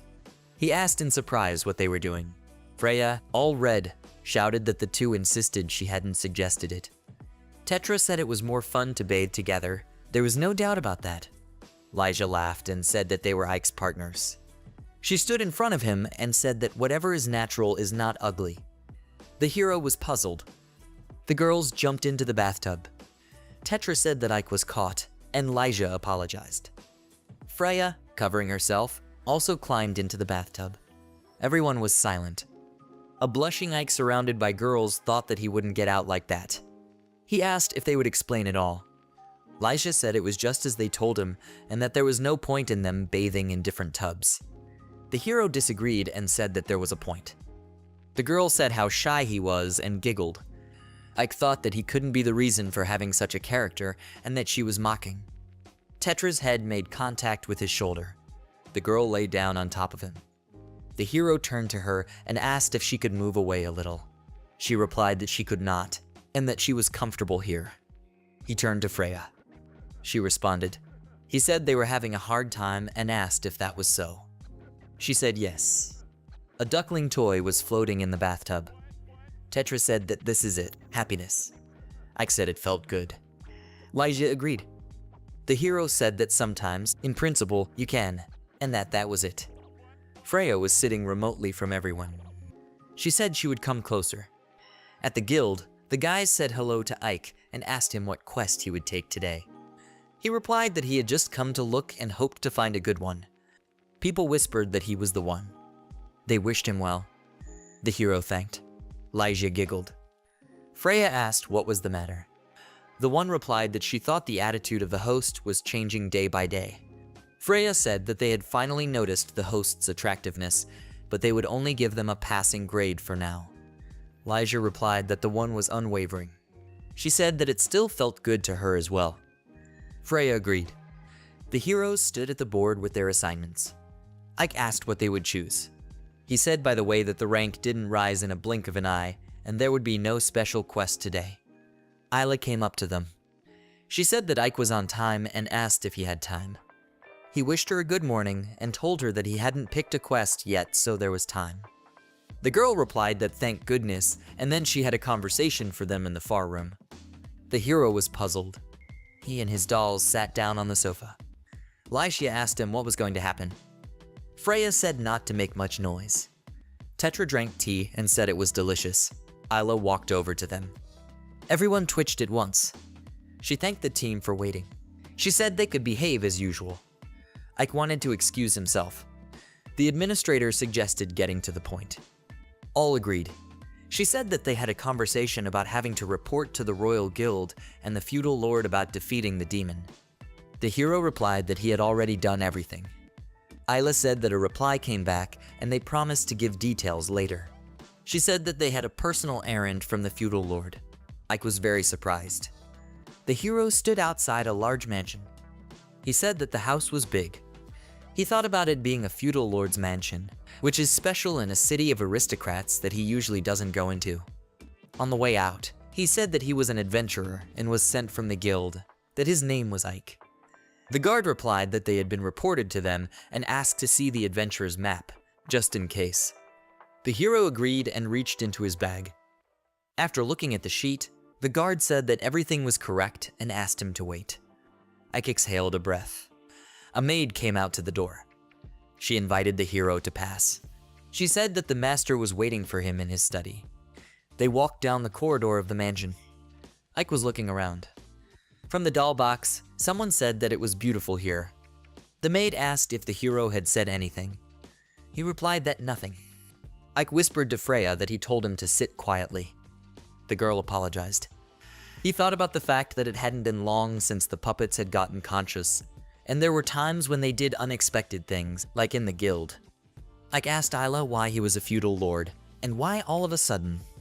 Lyja giggled. She said that finally the feudal lord noticed his talent, and for sure he decided to give him his throne. The hero covered her mouth and asked her not to say such a thing.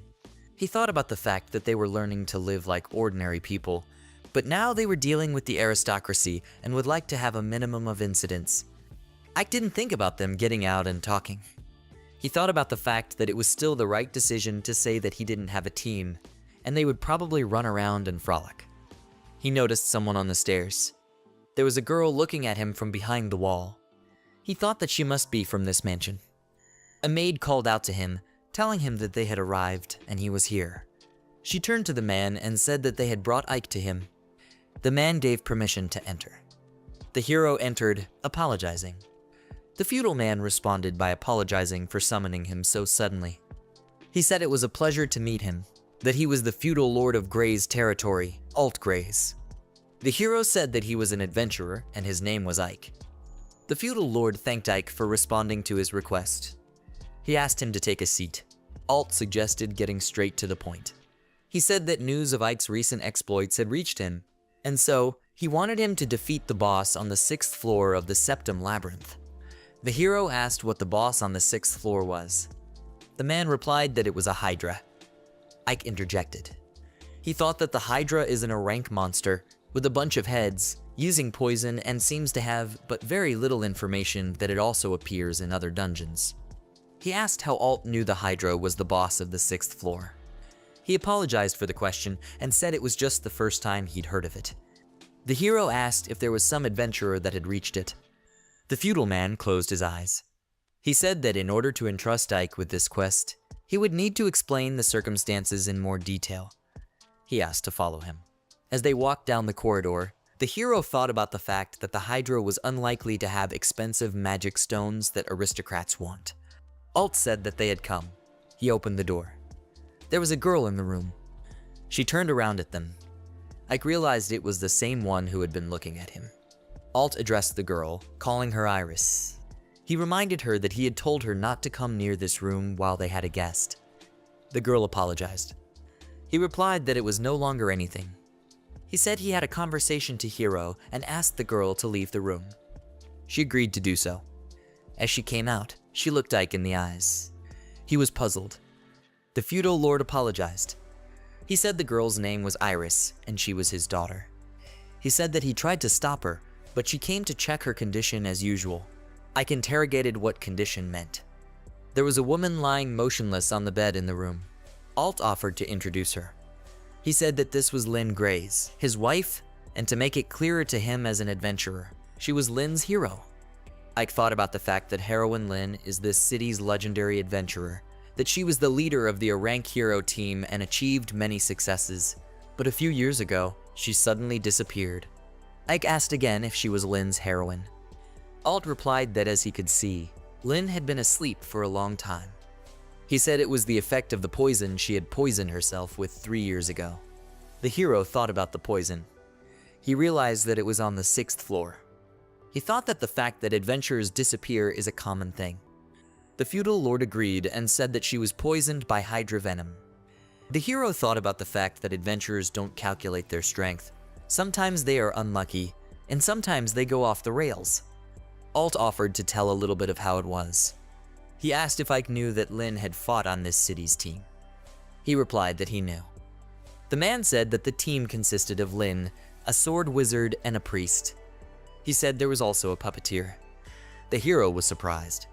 He asked again if the puppeteer was on Orang's team. Alt replied that Lynn had said that he was a very gifted puppeteer.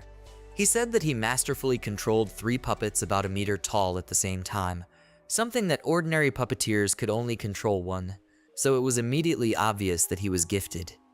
Ike was shocked. He thought about how he didn't know about this.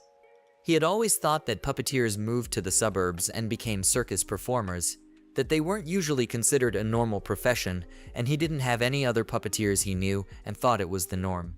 He thought he had 3 puppets that were about 1.5 meters tall, that even before gaining consciousness, they stood out, and there really is something to wonder about. Alt asked for permission to return to the case. The hero agreed. The man said that once, Lynn had headed to an unknown territory, that she wanted to pass the 6th floor of Septum's Labyrinth. He said that when she reached the depths of the 6th floor, she encountered a Hydra and was betrayed by the puppeteer. Ike was puzzled. Feudal said that it seemed to be a surprise, and it could be assumed that the puppeteer was controlling 3 puppets before the Hydra. He said that the whole team was hitched by the puppets and they couldn't move. Alt said that Lynn was somehow able to shake a puppet off of her, but there was no more time or way to save the others. He said that after being poisoned by the Hydra, the girl saved her partners and escaped, and after leaving the dungeon, she lost her already almost lost consciousness that she came back tormented.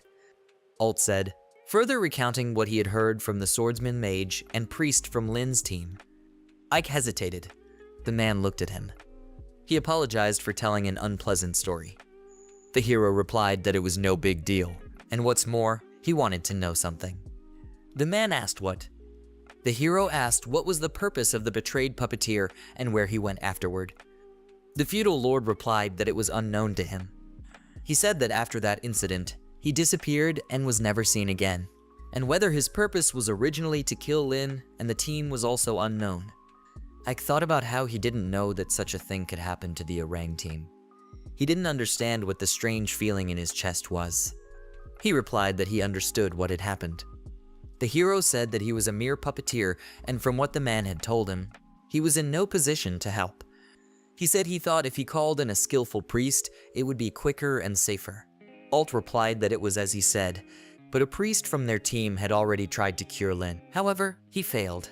He said that after that, they had summoned other skillful priests, but they failed as well.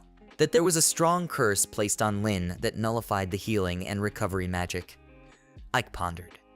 The feudal lord said that since it was a special monster, it was necessary to defeat the Hydra to break the curse. He looked at his wife. He said that he had already traveled to different cities and given quests to different Orang adventurers. But as Ike could see, there was no result. He said that many of them returned after failing to reach the 6th floor, or refused after learning that another team of heroes had been defeated. He said that for 3 years he did not give up, but he could never forgive. And then he found out about Ike. Alt said that after learning that the strong puppeteer who had single-handedly traveled the 5 floors of the maze and defeated the demon that appeared in the city, he thought it was all a miracle. He said that Lin tolerated the poison with the help of her sacred strength and fortitude, but she would no longer last that long, and most likely only had about half a year left. He asked Ike very much. He asked if he could accept this quest and save Lin. The hero thought that he understood the purpose and the reason, but for now there was still something troubling him. He thought about the fact that there was still some decisive event why he chose him. He remembered Alta's phrase about learning that Ike was a strong puppeteer. The hero turned to the feudal lord and apologized if he misunderstood something. Alt replied that there was nothing and allowed him to ask. Ike asked if it was possible that Iris was also a puppeteer. Iris was sitting in her room holding a toy. There was a knock on her door. She asked who came. She saw Ike at the door, which surprised her. The man wished her a good day. He said that he was adventurous Ike. The girl replied that she had learned from her daddy. She said he was a puppeteer. The hero agreed. He said that he wanted to talk a little before accepting the quest. The girl turned away. She said there was no point in giving the quest to a puppeteer. He asked why. She replied that it was because they were all stupid in the way that it was a bad job in general, and also because of the puppeteer her mom couldn't wake up. She yelled that she hates puppeteers. Iris said that her mom let the puppeteer in anyway, and she was betrayed, that she thought it would be better if the puppeteers didn't exist at all, so she was punished. The girl said that she too had become a puppeteer. Alt said it was true and his daughter Iris was a puppeteer. He said that she loved hearing about Lin's adventures, that she was proud of Lin because she was both a hero and her mother. He said that this was why it was a great shock to Iris that her tortured mother could no longer wake up, and Iris was the saddest. Feudal said that her sadness eventually turned to anger, and she took her unreasonable anger out on the puppeteers. He said that in addition, her fate was cruel, that 3 years ago the goddess had given her a job. Ike looked at Iris. Alt said that the girl had begun to hate even herself, that she had been cheerful, but then stopped even smiling. Ike thought about the fact that he realized why the feudal lord wanted to entrust this quest to him. He turned to Iris. The hero thought about the fact that more than anything, he now wanted to save the girl standing before his eyes. He crouched down so that their eyes were on the same level. He said that the puppeteer was actually a cool job. The girl was puzzled. She shouted that she couldn't believe what everyone else was saying, though, that puppeteers could do nothing but sacrifice their own puppets. Iris screamed that she didn't want to be unwanted, and she didn't want to sacrifice her dolls. Ike looked at her. He said that she already had the most precious thing for a puppeteer. She interjected. Ike took 3 boxes of dolls in his hand. He said they could work wonders. He opened the box and used the designer. The girl saw a bright light. The dolls were hugging Iris. Freya cried and told her everything would be all right. Tetra said they were with her. Lyja said she was only today yielding to her master's kindness. The hero looked at this. He asked what they were doing. Iris asked him in surprise who they were and where they came from. He replied that the three were his puppets. The girl was very surprised. She said that they could talk, and this was the first time she had heard of it, that dolls were dolls. Freya agreed. She apologized for the hug and said that they used to be ordinary dolls. She said that because Ike cared about them so much, they stopped being decoys and were able to protect him on their own. She said he always treated them with care and respect. Ike was embarrassed. Freya said cheerfully that here they had gained consciousness. The girl repeated after her. Lisha said that she knew that she would not believe it right away.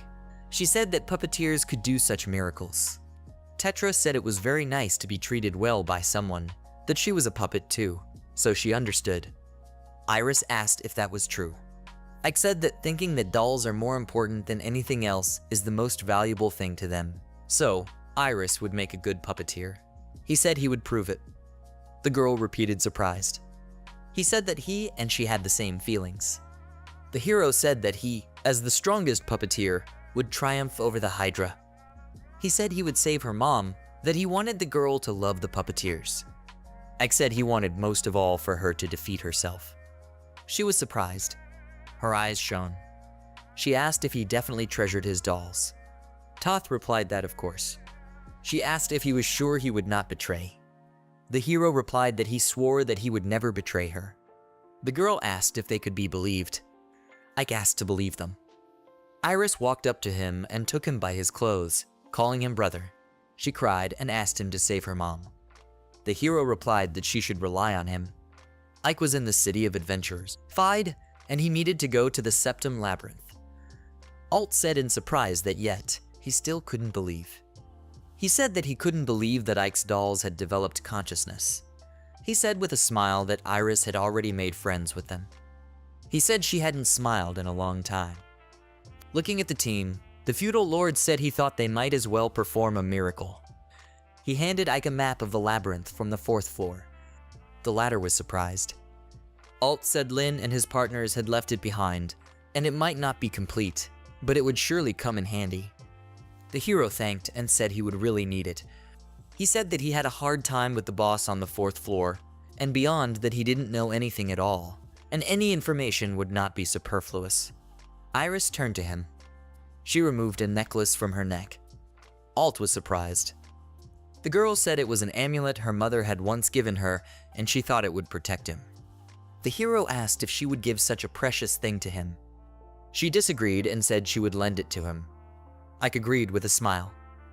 Iris said that he was very dear to her, so she asked him to return it by all means. The hero replied that of course. She asked not only to save her mom. She asked him and himself to return safely. Ike promised that he would. The family saw his team off. There were many sheets of paper on the table. The hero said they would discuss strategy first. He said it was good that Isla helped them. He read the books while the dolls sat silently watching him. Tetra was drinking tea at this time. Ike thought about the fact that the Hydras were all from different dungeons, but they were all quite labor-intensive to defeat. He thought that the Hydra had 7 to 9 heads attacking with physical attacks and poison, and it would be hard to win. The hero thought that besides, if he didn't chop off all the heads, it wouldn't die and they would grow back. Ike closed the book. He told the girls to listen. Freya agreed. He said she would be a support and to concentrate on chopping off the heads.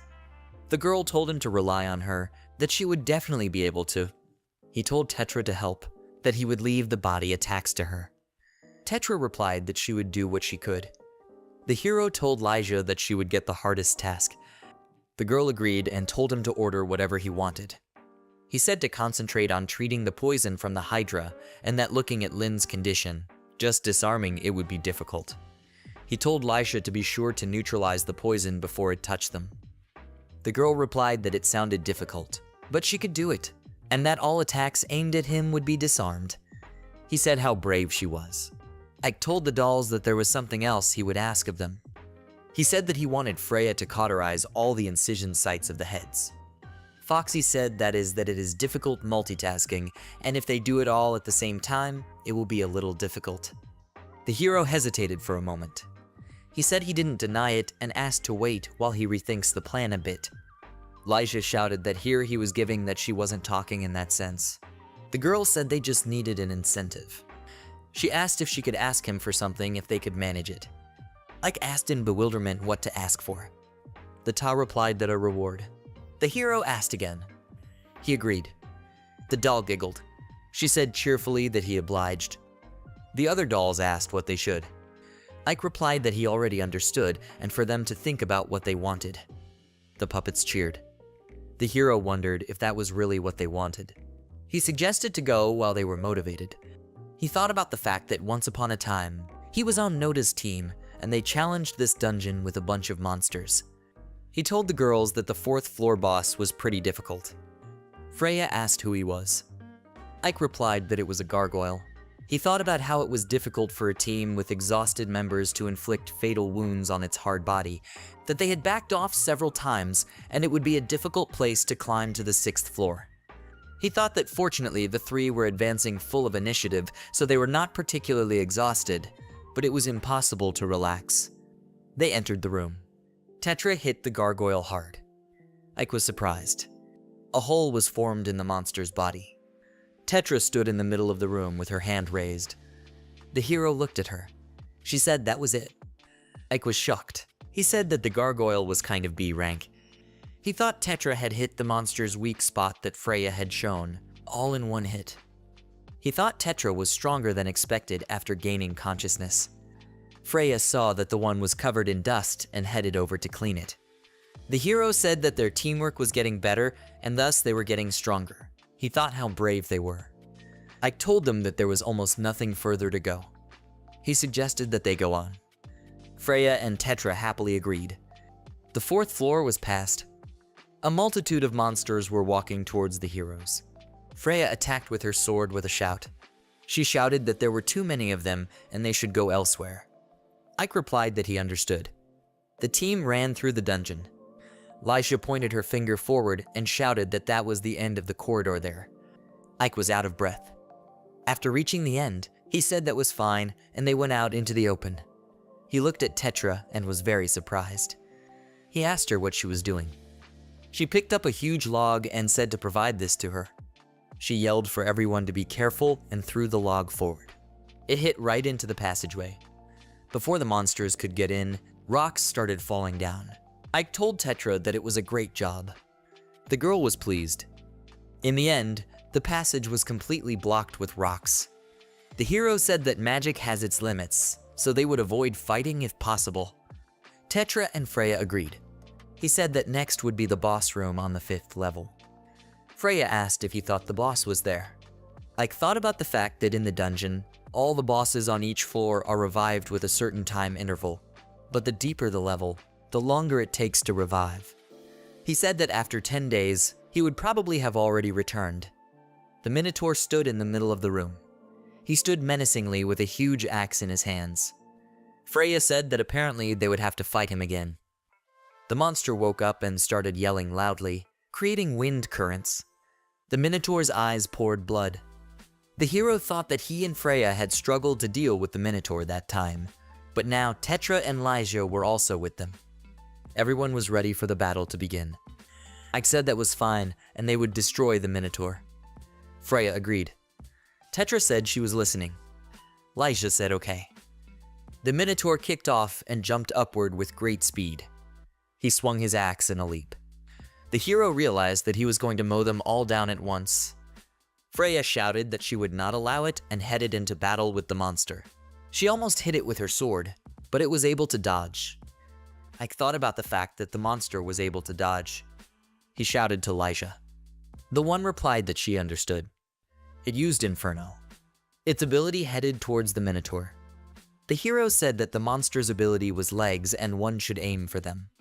The Inferno flew to his feet. The Minotaur jumped up again. Lysia said he dodged it.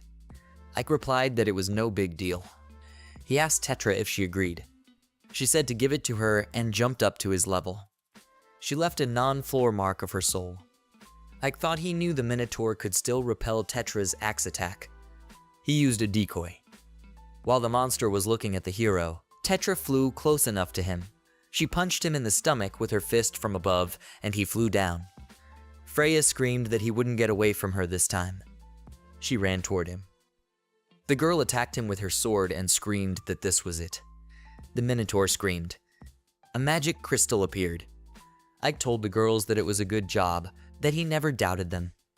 Freya said it was a great team effort. Tetra said it wasn't bad, they smacked it in. She, holding the rock in her hands, was satisfied. Lyja said she was a little off and would have to redeem herself next time. Ike thought about the fact that now the three of them could fight on their own, that he was absolutely thrilled.